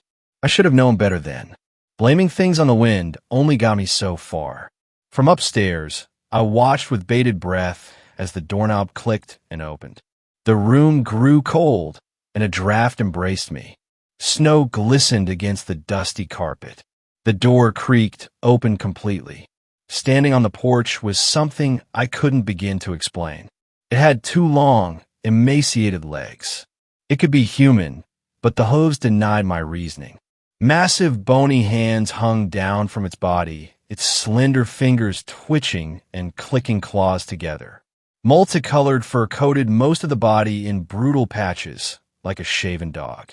No, it was as if it put the fur on itself. One hooved foot tapped against the floor as it began to step inside. As it crouched down, I could see its exposed rib cage hugging a sack of organs weakly inside it. Before I could view its visage, I backed away from the upstairs balcony and into a bedroom. I peeked behind the doorway, waiting for something to happen. The long hand rose from under the balcony. It reached for the skull mounted on the wall. The skull disconnected and fell down into the large hands of the entity. After a brief period of silence, the antlers rose from behind the edge of the balcony. The two hands gripped onto the fence as the thing pulled its whole mass up. The skull was no decoration, it was a mask. The deer skull looked as dead as ever. The eye sockets were empty except for a tiny silver light in each eye. The carpet near the thing froze. The thing's eyes never left me as it stretched its hand closer to me. It was almost like the arm was extending according to the will of the life form, if you could even call a life form. I breathed heavily, fear washing over. My breath escaped my lips, small clouds of warm steam. I was so concentrated on the Wendigo that I forgot I hadn't come here alone. Kyle had appeared in the doorway, staring at the starving creature. It was so hungry, I just knew it. My primal instincts told me to feed it. I extended my hand hesitantly. The Wendigo directed its clawed hand to me. My finger nudged the cold keratin as we connected. "Drew," Kyle squeaked. I slowly turned to him. Kyle backed away from the balcony. The Wendigo pressed the side of its face against the fence, its mouth agape. I could see the humanoid mouth behind the deer's skull dripping with saliva. Its silver eye peered at me. It panted and groaned, trying to inch closer to me. "Drew, stop," Kyle pleaded. I stared at him blankly. The Wendigo knocked over a coffee table, shattering some sort of glass object as it pressed itself against the upstairs balcony. A hand gripped my wrist and yanked me away. I turned to see Lucy scowling at me. "What the hell do you think you're doing?" she hissed. I hadn't noticed her when I entered the room, so her startling me didn't help my situation. I explained to her that it felt natural, like putting your foot in a shoe or popping your back. It was instinctual. She looked at me like I was crazy. I couldn't blame her. The Wendigo panted, its swollen bovine tongue hanging out the side of its mouth. Lucy squeezed my wrist harder, then let go. "Fine. Be difficult for everyone. I personally don't care if you die or not." She sighed. "But they do." I wasn't sure what she meant. She noticed my confused expression. "You have friends, remember? They care about you. And since I care for them, I don't want them to be grief-stricken. They already have me." She frowned, realizing she said too much. I heard the voice of James shout in fear. The Wendigo turned to see him. Its inner mouth twisted into a frustrated grin. Its gums bled as the jaw squeezed shut. "Jesus," James said in terror. The Wendigo thrust its clawed finger at where I believed James was. I heard a cough, groan, and thud as James collapsed. It dragged James's corpse to the edge and picked it up. I heard the unmistakable sound of chewing, crunching, and ripping. I knew it was safe. I stood up and walked out of my hiding place, down the stairs, past the feeding creature, and out into the cold forest. I averted my gaze from the thing as it ate. I could hear the swaying of its bushy, matted tail. My fear suddenly returned when I left the mansion. My friend was being devoured messily by a beast of folklore. It almost killed me, and I let it. I heard a creak as Lucy and Kyle crept out of the building. The Wendigo gurgled and turned to face us.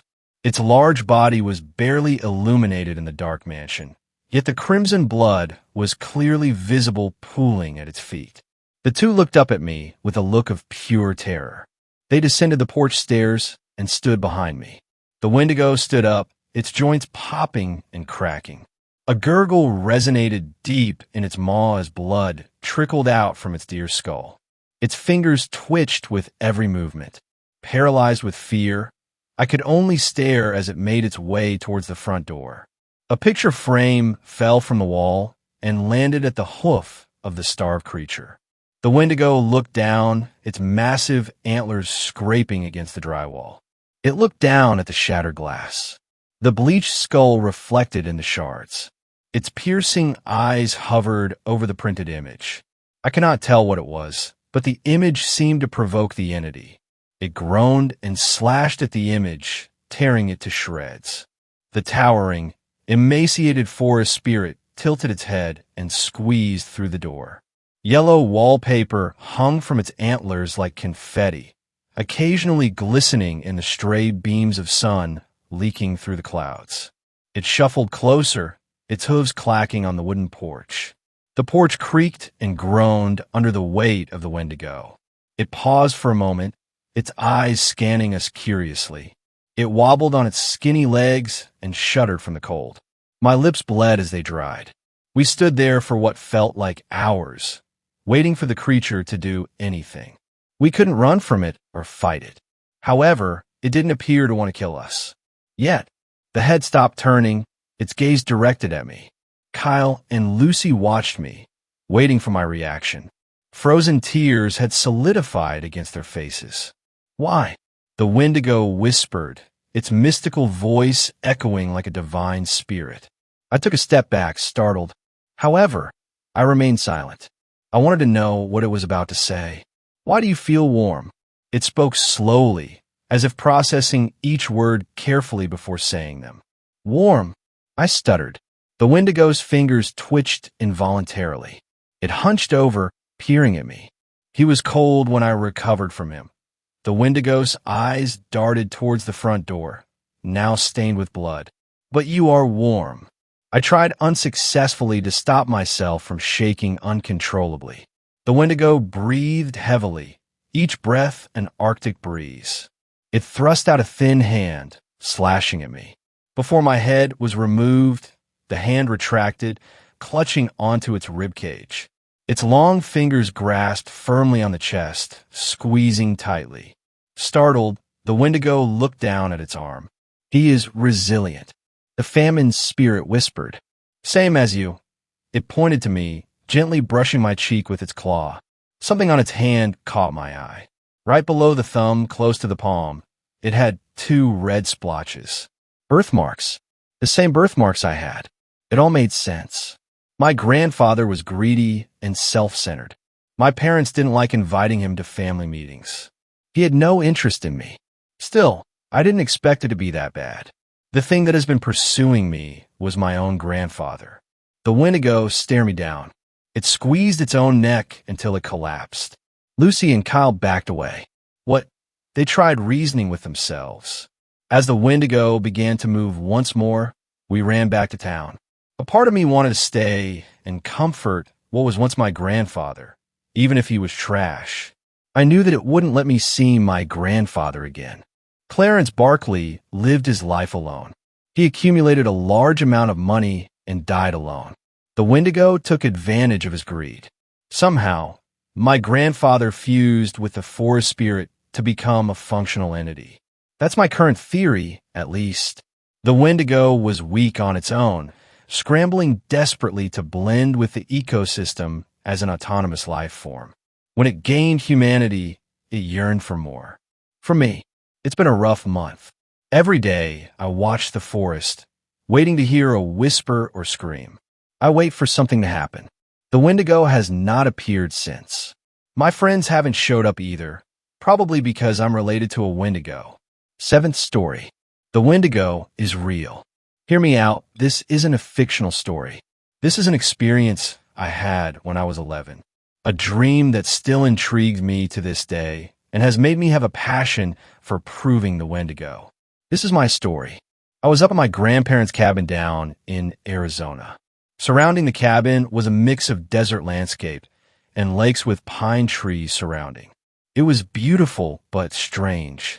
I would always take hikes by myself with a .22 caliber hunting rifle. I would start by hopping on the back of an ATV and finding a nice stream to hike up. It was always fun for me, and I loved the peace and quiet. Yet all of this beauty had something dark amidst it. It was night, and I could hear the coyotes howling and the screech of mountain lions in the night. I was sitting on the porch in a rocking chair brandishing my .22 caliber. I was tired and laid it down. I started to just rock in the chair. I didn't want to fall asleep outside, so I went back in and plopped myself on the couch. I began to doze off. A dream was awaiting me. I was in the rocking chair again. I just kept rocking and wouldn't move an inch. All I did was stare into the darkness that lay in front of me. There was a sound in the woods. I could hear the crunching of sticks. The sound only grew closer and closer. A misty fog started to seep onto the porch. I felt paralyzed, unable to move a single muscle. I was frightened at this point. I could now make out a loud breathing and grunting. Then I saw it. Staring at me on 2 feet was a thing that looked like a deer decaying. Its skull was exposed, and it had what looked like moss hanging from the antlers. Its whole body was rotten, and I could feel its breath on me. Then I woke up. After years went by, I would have that dream come back and back to me. I felt like there was something more to it. Usually, we brush bad dreams aside, yet this again seemed like more than a bad dream. One day I was watching YouTube, and I saw a video. It was called Cabin Fever. I was in shock when a drawing came up of what I saw in that dream. I learned of its name, the Wendigo. Never before had I heard of it or seen anything of the like. Still to this day, I search for more answers. Sometimes I even have the same recurring dream. I feel like I'm persuaded to find the truth about whatever the Wendigo is. I almost feel as if I am connected in some way to it. Maybe I am crazy or something. 8th story. We found a survivor in the forest. He says the Wendigo let him go. I work with a volunteer search and rescue team in northern Montana. Most of the time, we're responding to injuries, lost hikers, the usual. But last week, we found a man barefoot, half frozen, and covered in blood stumbling down a trail we haven't used in decades. We thought he was a missing hunter. He wasn't. We brought him back to base camp. He wouldn't tell us his name. Just kept muttering, "It let me go. It let me go," over and over like a prayer. He hadn't eaten in days. We offered food. He refused.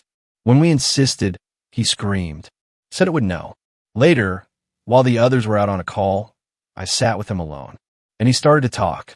He said he was part of a 3-man group hunting elk deep in the wilderness. Said one night, something found their camp. Not a bear, not a wolf. Something tall, thin, bones stretched over skin, teeth like needles. He never called it a name, but I did. I asked, "The Wendigo?" He flinched when I said it.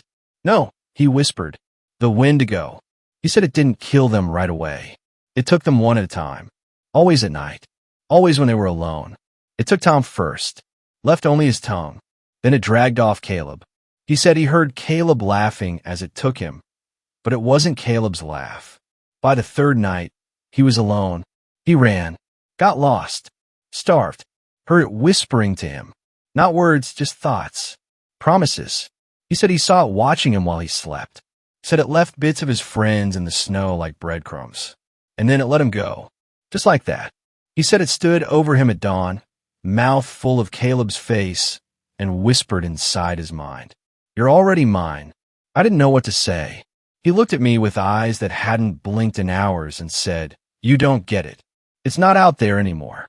Then he pointed at his chest. "It's in here." I didn't sleep after that conversation. He just sat there in the infirmary cot, staring at the wall, not moving, not blinking, like the thought of rest no longer applied to whatever was left of him.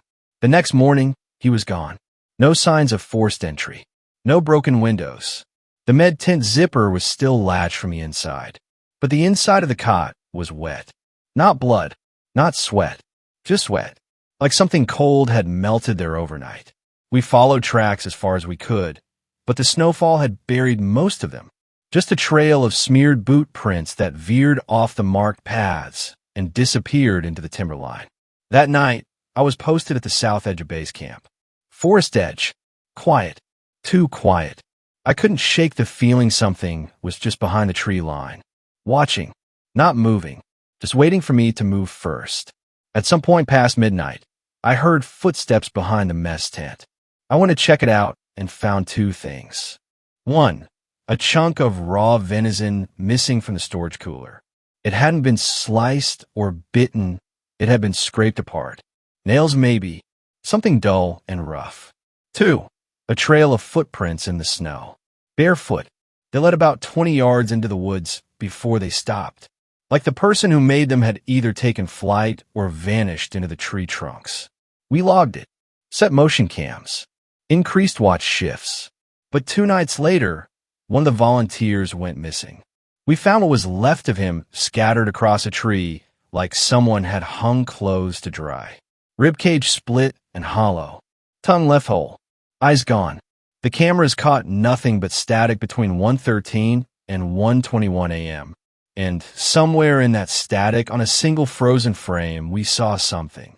Something tall, standing just outside the infrared range.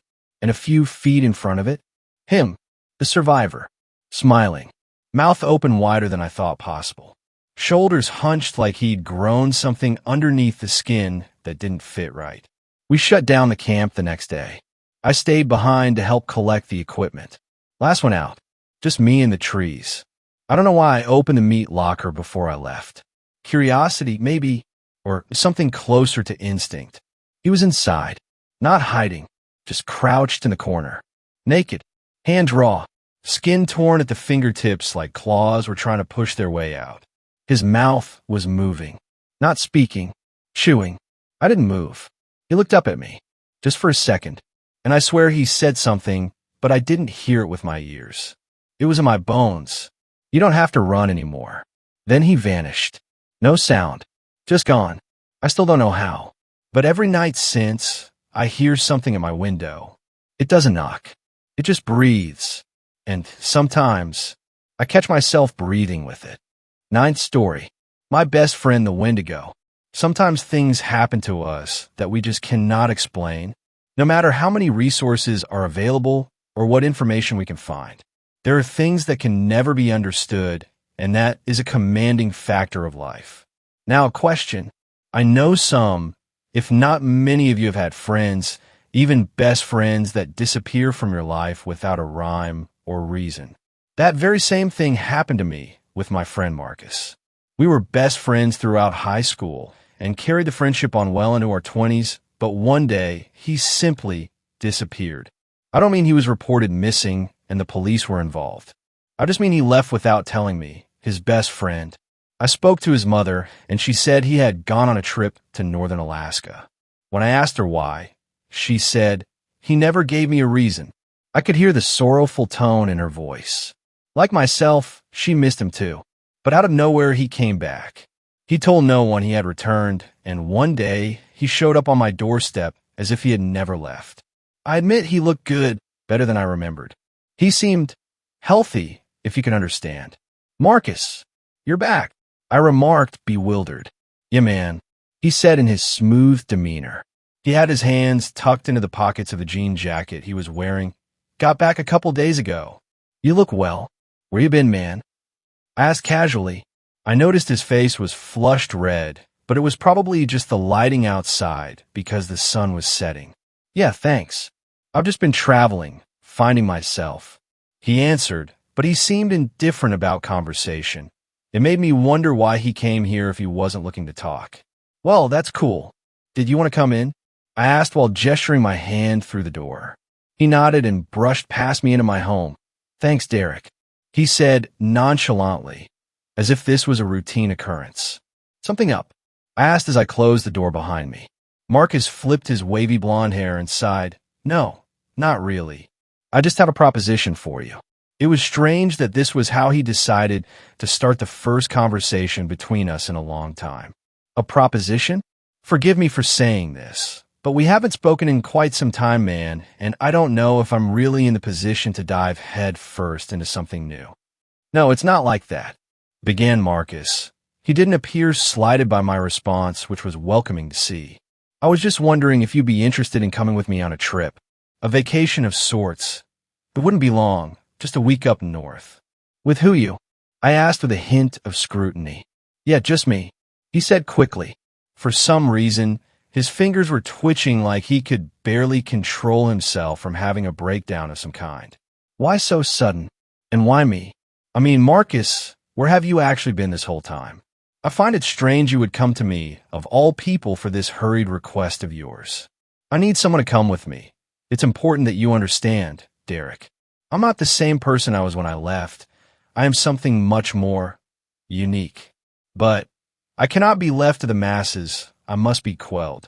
He was speaking in completely vague sentences, the context of which I couldn't understand.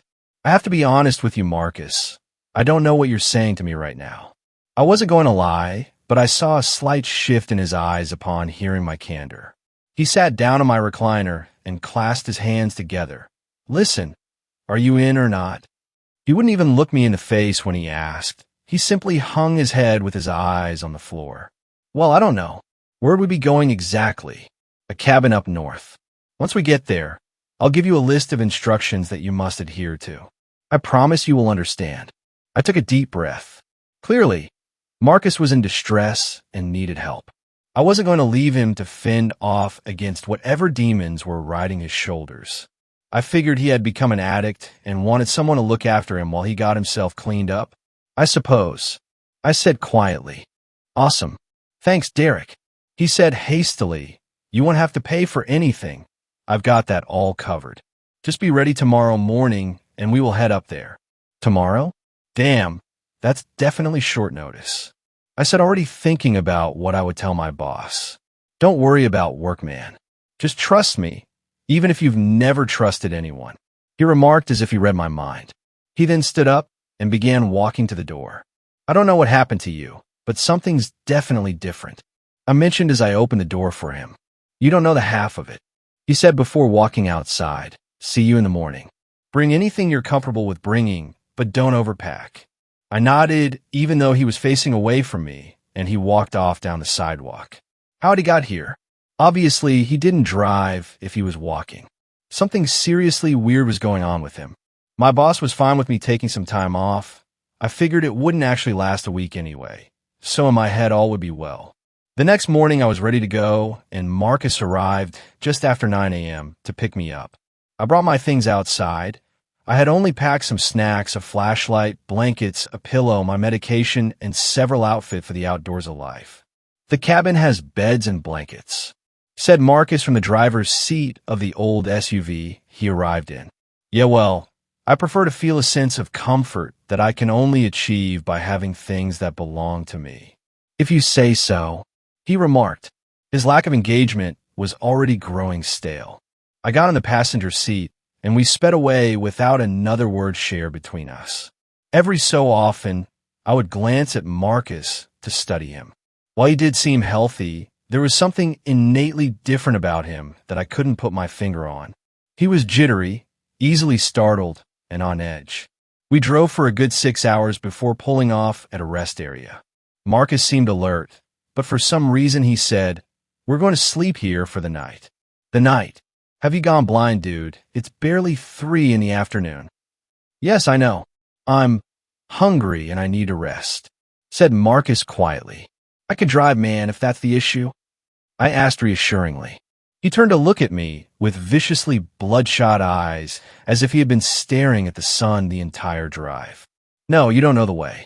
You can tell me the way. I have GPS. No, Derek, just close your eyes or do something for a bit. I'm hungry. The way he said hungry was like a ravenous animal, like his desire to feed was overthrowing his decision-making. Fine. Go get something to eat then, I said, kicking my feet up on the dash and leaning the seat back. Marcus stammered when he responded, No, not yet. When night falls, I will. You're acting really strange, man. Is everything good? Instead of responding, he only nodded slowly. I didn't say anything back, but I did watch him from the corner of my eye for some time. I noticed he was watching every single person who walked into the rest stop like a starving fiend. I passed the time by reading on my phone, listening to music through my headphones, and after night fell, I closed my eyes. Up until I decided to try and sleep, Marcus hadn't taken his eyes off the entrance of the rest stop. I can't even recall if I saw him blink once. Luckily, I managed to fall asleep relatively quickly. However, I was awoken abruptly when Marcus heaved his body back into the driver's seat as if he were running from something. He was absolutely covered in blood, his mouth and most of his face, his hands, his shirt and pants, everywhere. "And Marcus, what man?" I asked intensely. He swallowed audibly. "I feel better now. We can keep going." I could see his teeth stained red from the dim light produced by the rest area. "No way, man. You can tell me what happened to you." Without looking at me, he said, "I had to eat, Derek. We all have to eat." "What are you talking about, Marcus? What did you eat?" "A barrel of blood." "Not quite." He then started the vehicle and shifted it into reverse. I reached out and shifted it back into park. When I did, he turned towards me and grabbed my wrist. His grip was insurmountably strong. It felt like he could crush my arm if he had the mind to do it. "Derek, let go," was all he said while his entire body was visibly trembling. I didn't know what else to do, so I listened. I carefully brought my hand back to my lap, and he shifted into reverse once more before bringing us back onto the freeway. I couldn't keep my eyes off him, but he wouldn't look at me anymore. Not until we reached the cabin. The overwhelming smell of blood had filled the vehicle, and I had gagged a few times from it. The pungent aroma wafting off Marcus was almost unbearable. I checked my phone. Of course, there was no signal out here, and I caught a glimpse of him watching me from the other side of the SUV. "Calling the police is futile," said Marcus through his blood-stained teeth. "Tell me what you did back there." I shouted at him, unsure of what else to say. "I did what I had to," he said while walking toward the front door of the cabin. "Marcus, please, man. I can help. Just tell me what's going on." He froze as if he really was about to answer me, but instead he reached into his pocket and pulled out a set of keys. Then he unlocked the door and went in without saying another word. I stood outside for a long time. I didn't want to go inside and see him sitting there painted with blood, but something told me that Marcus needed help, so I went in. He was sitting on a dusty couch in fresh clothes. He must have showered too, because his skin was clear of the red tinge that had dominated it before. One thing was different, though. He had lost most of his hair. I don't mean little clumps or bald spots. I mean there were only a few strands of hair remaining. Furthermore, he had patches of raw skin on his face, and I'm sure they were on his body as well. I sat in a chair across from him and observed his seemingly deteriorating form. His eyes were fixed on the rickety floorboards beneath us, and he had his palms placed flat on his thighs. After 5 solid minutes without so much as a twitch, he finally raised his head. His eyes met mine, but his were almost black. There were dark blue veins forming a web pattern from the corners of his eye sockets, and his lips were dry and cracked. When he spoke, it was with a breathy and raspy tone. "I'm going to tell you a story, Derek. When I am finished, you will do something for me. You cannot say no. You must do it. I can't make Promi dash. You must." Marcus suddenly shouted. He had raised himself up further, but something wasn't right. His spine was longer somehow, like it had been stretched, making him appear much taller, even when sitting down. Okay, I said timidly. His shouting struck a drastically fearful chord within me. "Good," he mumbled under his breath. Then he began his story. "As you know, I went to Alaska. It wasn't for nothing. I had actually met a girl up there on an app." He grinned slightly, but it quickly faded. "When I say this, I mean it. She was perfect, well, for me at least." He stopped for a moment, and I noticed he was eyeing my hands, but then he continued. "Anyway, her name was Claire, and we really hit it off. It was one of those love at first sight moments. Seriously, Derek, she was everything I could have ever wanted or needed in a woman." I uttered a sound of acknowledgement, so he knew I was listening as he went on. "She was a simple person, and she lived in an old town. I can't even remember the name of it now, but we made a life for ourselves there. However, she started acting strange. She would ask to have guests over constantly, as if I wasn't enough. I don't say that in a jealous way. I mean, she literally wanted someone else over every single day, and she reeked of desperation. It was like her life depended on it. While he spoke, one of his fingernails fell off and landed with a quiet, ticking sound on the floor. Marcus didn't seem to mind because he kept talking. Eventually, I caved. I invited one of her friends over, a local guy who worked at the town's bakery. About an hour before he arrived, Claire called me into the bedroom. She had this weird, almost evil tone in her voice, but I disregarded it. I thought that she may have been looking to get intimate before this friend of hers arrived, but that wasn't the case at all. "Are you sick, Marcus?" I asked as I watched 2 more fingernails slide off his fingers onto the floor. He didn't answer me, not directly anyway. He looked up at me, and his left eye clouded over with a milky white color. Was he dying right before me? Marcus picked at one of the scaly gray patches of skin on his hand. It only made his other nails fall off, but he didn't seem to mind or notice because he went on. As I entered our bedroom, the door closed behind me. Claire was standing there with a rope and a gag. That only solidified my assumption about her need for intimacy, so I let her tie me up. But instead of getting frisky, she gagged me and left the room. I tried to get her attention, but obviously she couldn't hear me. "How long were you like that?" I asked gently. I wanted him to feel like I had genuine interest. "Longer than I expected." I heard her friend come inside, and I tried to yell to get his attention, but it was no use. That's when the screams started. There were horrendous noises of agony coming from the other room, and they weren't from Claire. He sighed again faintly. During the conversation, his entire body had begun turning a pale gray color, and the last bits of hair he had left fell to the floor. There was this squelching sound, and another sound I can only liken to a saw cutting meat. I hated every moment being tied to that bed in our barely lit room. "Where are you going with all of this, Marcus? Are you saying Claire killed her friend?" "She didn't just kill him, Derek. She ate him." "What?" I exclaimed vehemently as my stomach turned. "Yeah, she ate him, and when she was full, she brought the scraps of what was left into the bedroom. She removed the gag and told me if I didn't eat, she would consume my flesh as well." Did you do it?" I asked with curiosity. He looked down and then up before slowly nodding. "I did." "Marcus, man, I don't know what to say. Just keep listening," he said solemnly. I had to hold my mouth open while she let the blood of her friend drip inside. She told me that if I did, then I'd never be sick again. I'd never worry about anything but eating. It made me remember all the time she had gone out for the night, only to come back looking more youthful than before. I shifted in the chair, and Marcus stared at my hands again for far too long. I was growing uncomfortable by his lustful gaze. The next time he spoke, his voice had diminished into something gravelly and hoarse. I did not fight her, I did what she asked. I hoped that she had just lost her mind, and when she was satisfied, I'd make my escape. But I was wrong. The flesh, that is, the consumption of it made me a new being. It gave me strength, vitality, and an iron constitution. I felt the best I had ever felt in years, but then came the hunger. Hunger?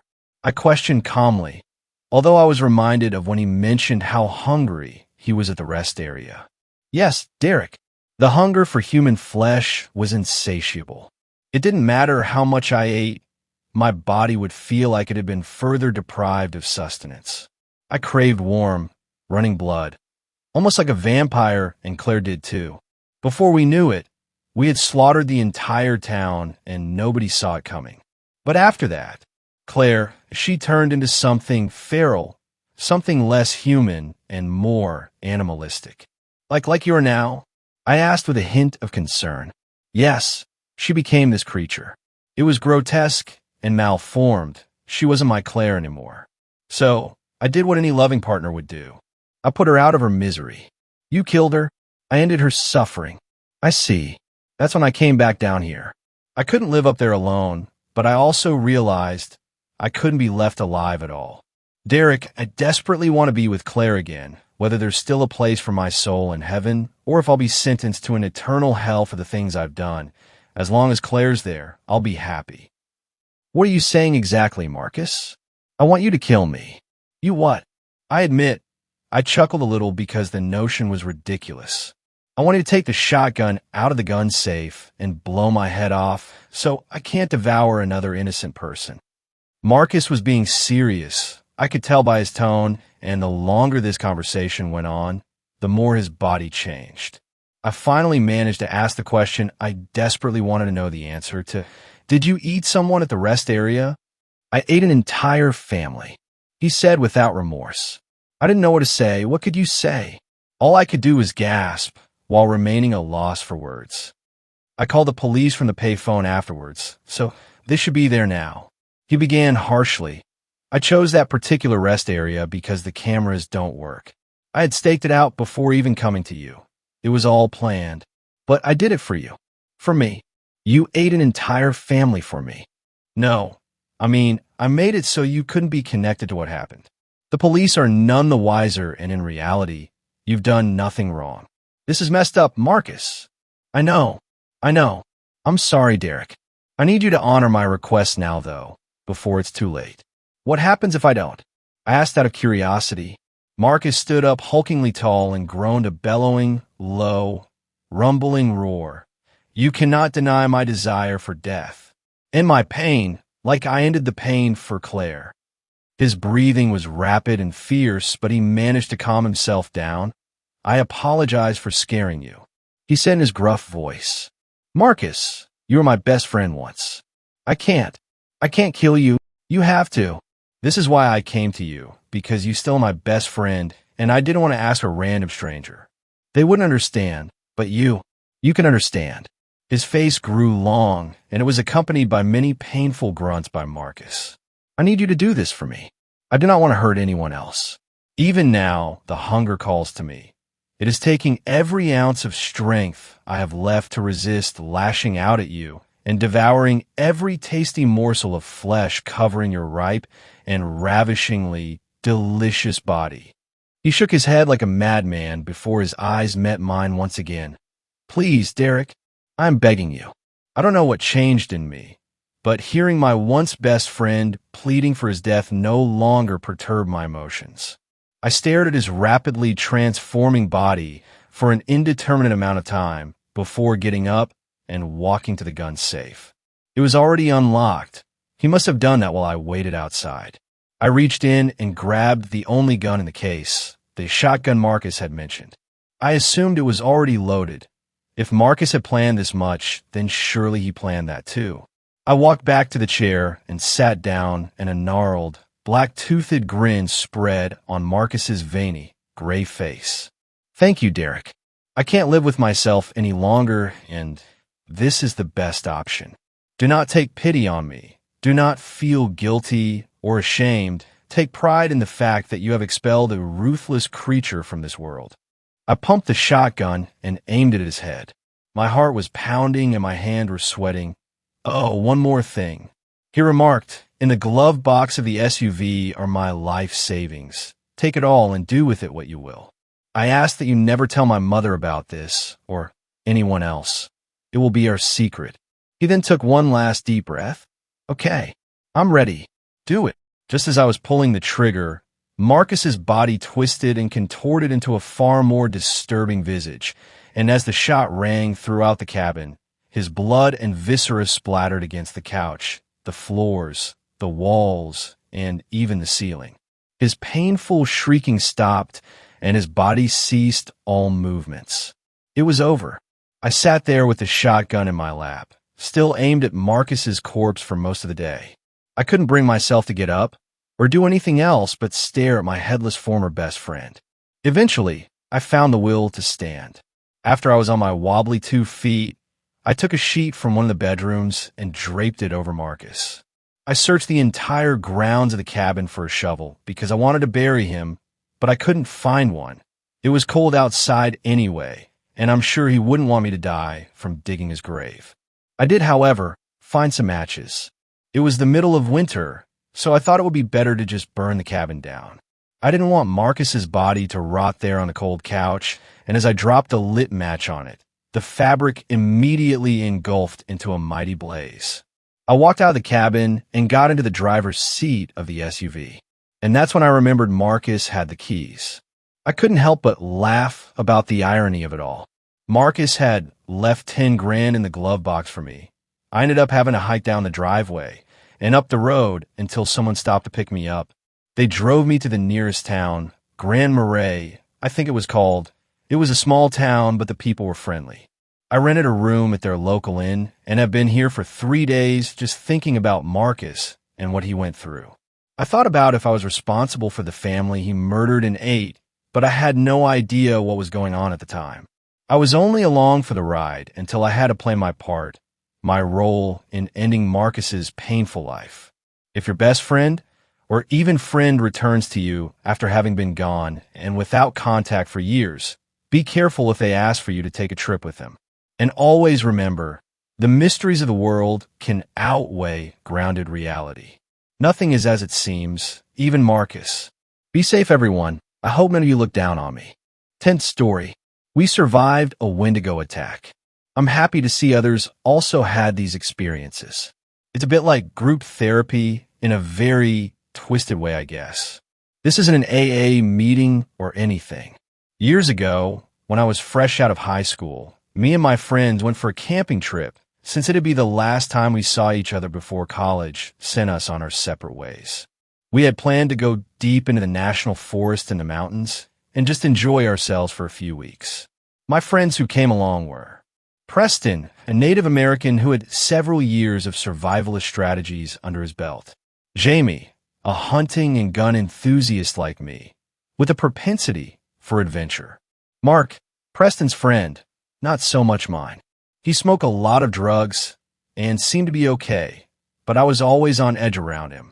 With us, we packed 2 tents, dried fruit, rice, jerky, camping supplies, and beer along with a mini 14 rifle, a Saiga, 12 shotgun, 2 pistols, my Taurus Judge revolver, and Jamie's .357 revolver.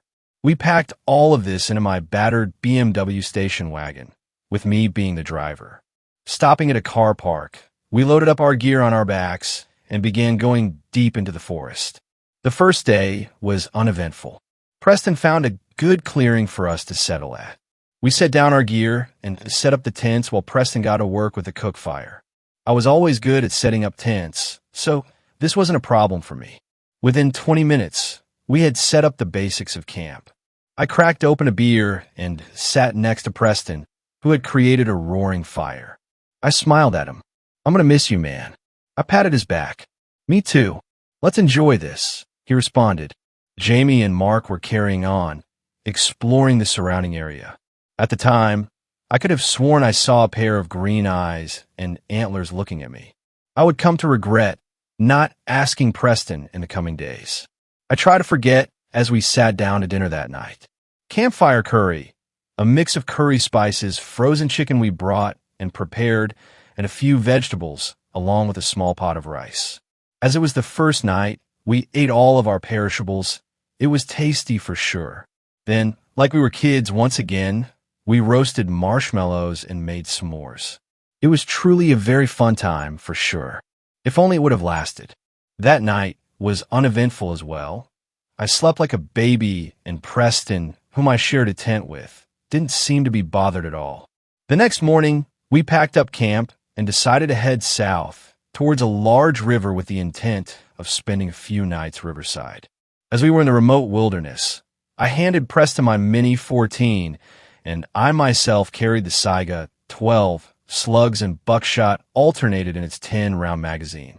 Jamie kept his .357, and I had my sidearm as well. We walked for what seemed like hours. The mistiness, overcast weather, and lack of clear landmarks required we rely on GPS and compasses. As we headed south, I saw the look on Preston's face. He looked worried. "Preston, what's up, man?" I asked him. He had me get close, and he whispered, "I don't know, man. I got a feeling that a bad omen is about to pass. Keep everyone in sight. I'll listen for anything." As he said that, we heard what sounded like a distant whooping noise. All of us looked around. In the distance behind us, I could have sworn I saw something shambling. It was too far to shoot with my shotgun, so I pointed at it and told Preston to shoot. "Shoot that thing." 3 shots from the Mini 14, and the smell of freshly fired ammunition filled my nostrils. Whatever was got down on all fours and bounded away. What was that? Mark asked, shocked. Preston swore up and down in his native language before he finally said, "That, my friends, is something truly evil. We need to hurry to the river." We ran for about 30 minutes, our pace slowed by the amount of heavy gear we carried. Preston looked from side to side, but found nothing as he did so. Soon, we reached the rushing river, and with that the fog seemed to dissipate. Preston looked around, shook his head, looked at his GPS, and finally said, "The other side of the national forest is available to us across a hand tram a mile upstream. We can make it there before lunchtime if we hurry." "Preston, what's going on? What was that thing?" Jamie asked, concerned. "I can't be sure, but it's nothing good. I want to try and lose it across the tramway. Whatever that thing is, if it's anything like my family stories, it won't ford a river. We're going, that's final." Preston led the way upriver, keeping close to the shoreline. Eventually, we did find it. A large steel and wood car, suspended over a wide expanse of river. I got in first and wasted no time getting across. I watched the trail on the other side, while Jamie went across next with some of the extra gear, and then finally Preston and Mark squeezed into the tram and got across. As I turned to leave, I saw Preston take out his Bowie, and he began hacking at the rope suspending the tram. "What are you doing, man? That's state property. That's a felony," I said, bewildered. "We can't have that thing follow us." He hacked at the rope until it snapped, and the tram car fell with a loud clang into the river below. As we left and started heading east, I could have sworn I saw those green eyes again, but just for a moment, watching us. We made camp at a clearing on the edge of a hill's wide ridge. It gave us great views and visibility, but more importantly, as Preston stated, we could see anyone or anything coming. As he sat and made the fire, he said, "We're doing watch rotations. That thing, I am genuinely afraid of it. I bet it's just a bear, Preston. Too many family stories." Mark fought. As I said previously, he was Preston's, not my friend. I took the second watch, after Preston cooked a meal of rice pudding. I had no trouble staying up. Then Jamie. I sat up and talked with him for a while. He worried a little, and he expressed that he wanted to go home. "I know what you mean, dude. This is too creepy." Mark took the last watch, my shotgun propped up next to the tent in case he needed it, or so Jamie told me. When we got up the next morning, Mark had disappeared. Immediately, we questioned Jamie, whose story checked out.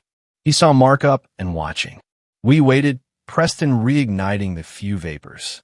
He also pulled out a small can of pine tar and began making torches. "What are they for, Preston?" Jamie asked. "I'm sure of it. We've got a Wendigo." Preston replied. "A Wendigo? What is that?" I replied. "A cannibalistic demon with green eyes, a deer skull for a head, and a thirst for human blood. They're also like skinwalkers, like in True Blood." At the time, the TV show was popular. He explained. I became very scared, so that grabbed Mark and ate him. "We'll wait for Mark for a few hours. Keep the guns locked and loaded. Do not let him approach within 200 feet of the campsite. I'm going out for a bit." "You're crazy, Preston." I protested. He whispered in my ear, "When I come back, ask me my favorite sailor. It's Saturn, for the record." He then approached Jamie and told him something that I knew I wasn't supposed to hear. Then he grabbed 2 torches, his knife, and he turned back to us. "Wendigo do not like fire. Keep the fire going. There's plenty of sticks and wood right there for a few hours. I'll be back. Do not forget what I told each of you. If I can't answer it when I come back, shoot me." As he disappeared into the forest, I sat with Jamie, back to back. He had my Saiga, I had my Mini 14. For hours, we heard various sounds in the forest, including those whooping noises, the sound of what sounded like Mark, and what I thought was the sound of a distantly beating drum. By afternoon, we heard rustling in the forest, and none other than Preston returned, dirt smeared on his face, and a makeshift drum under his arm, with 1 torch left. He stopped short of the campsite when I raised my gun at him. "What's this about, guys?" "It's me, Preston. he said. What is your favorite Final Fantasy protagonist? Jamie asked. Squall, of course. Jamie lowered his gun. What is your favorite sailor? I asked slowly and deliberately. Saturn, of course. I suppose this means Mark is still missing, yes? He responded. I lowered my gun and said, Come on up, dude. And yeah, we heard whooping noises, but no sign. Preston averted his gaze. It's hunting us. I confirmed the tracks, and my little serenade in tribal chants caused it to at one point come and look at me. How did you get away? I asked. I chased it with fire. They're afraid of it. Remember, he responded. Do guns harm them? I asked slowly. It can injure them, but you really need fire or silver. We only have fire. As usual, we're going to burn one of the tents and drop some gear. We're going light. We're heading to the highway. It's 35 miles to the east, but we can get there over 2 days. But we'll need to double our night rotations. And if you see anything that looks like Mark, he's dead, guys. I'm sure of it. Preston responded. I was very afraid at this point. The sinking feeling that my idea could have gotten everyone killed. I took charge. We will do 15 miles today and 20 tomorrow. We will hitch a ride back to the car. We'll burn our trash as we move. We'll burn the tent tomorrow morning. Let's go now. We hastily packed what we could carry and burned much of our non-essentials.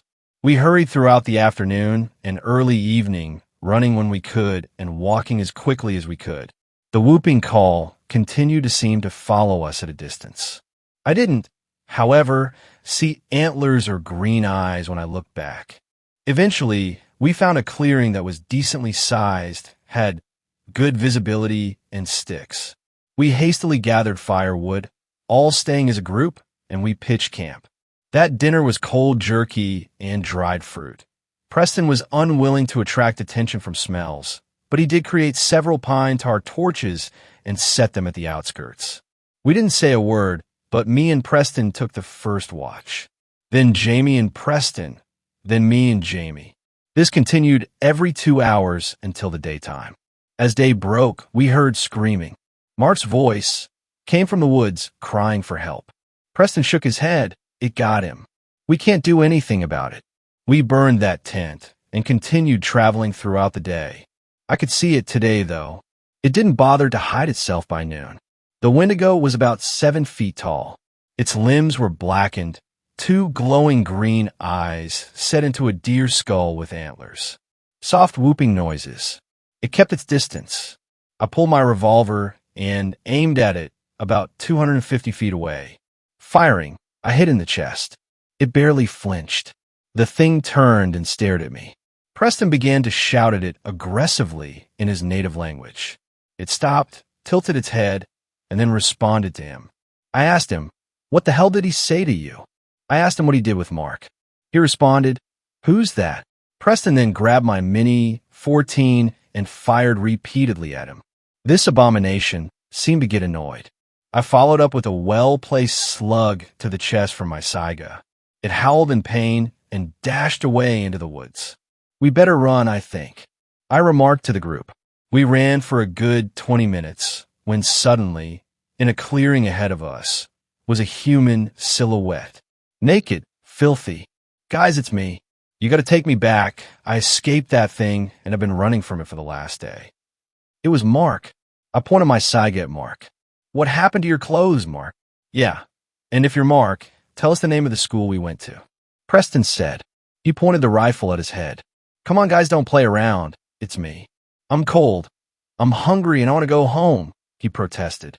Jamie shot him in the leg with his revolver. Mark screamed in pain. Unless you want the next to be your head. Answer the questions. Jamie shouted. That's when Mark's head snapped to Jamie in a grossly unnatural fashion. I was paralyzed by fear as it appeared as if Mark was contorting and screaming in unnatural tones. I fired repeatedly, all remaining shells in the magazine. It just seemed to shred the upper skin. Putting that on my back, I remembered Wendigos hate fire. I grabbed my lighter and a can of bug spray, and I dashed at the thing that was once Mark, spraying it with the fire from my makeshift flamethrower. As I burned it, Preston laid down 2 entire magazines into it and then dumped the rest of his pine tar on it, and Jamie emptied his revolver. When it finally stopped screaming and moving, we were left with a mutilated and charred corpse, half Mark, half Wendigo. We all threw up. Preston began to butcher its corpse and said, "I've got to destroy the corpse. It's only right that I do this."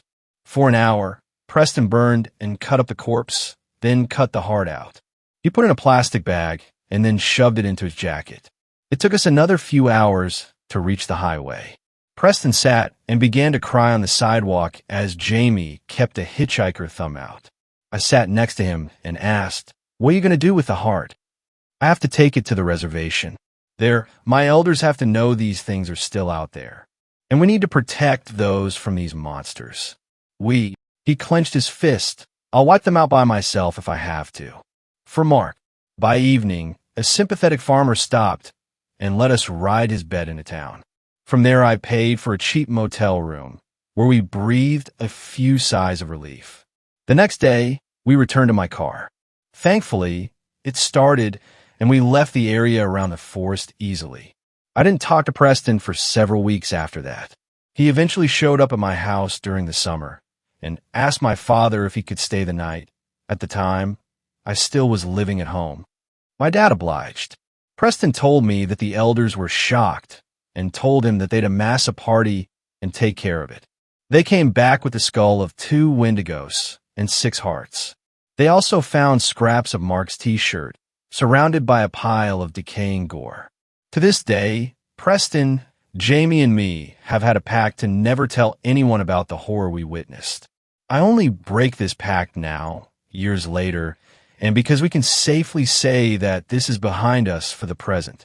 My advice: if you hear whooping noises and see green eyes and antlers, run or fight it with fire. Guns can cause it pain, but only fire or silver can kill it. I pray that the abominations are wiped out one day, but I know in my heart that won't happen. Thanks a lot for watching this video till the end. Drop your suggestions in the comment section.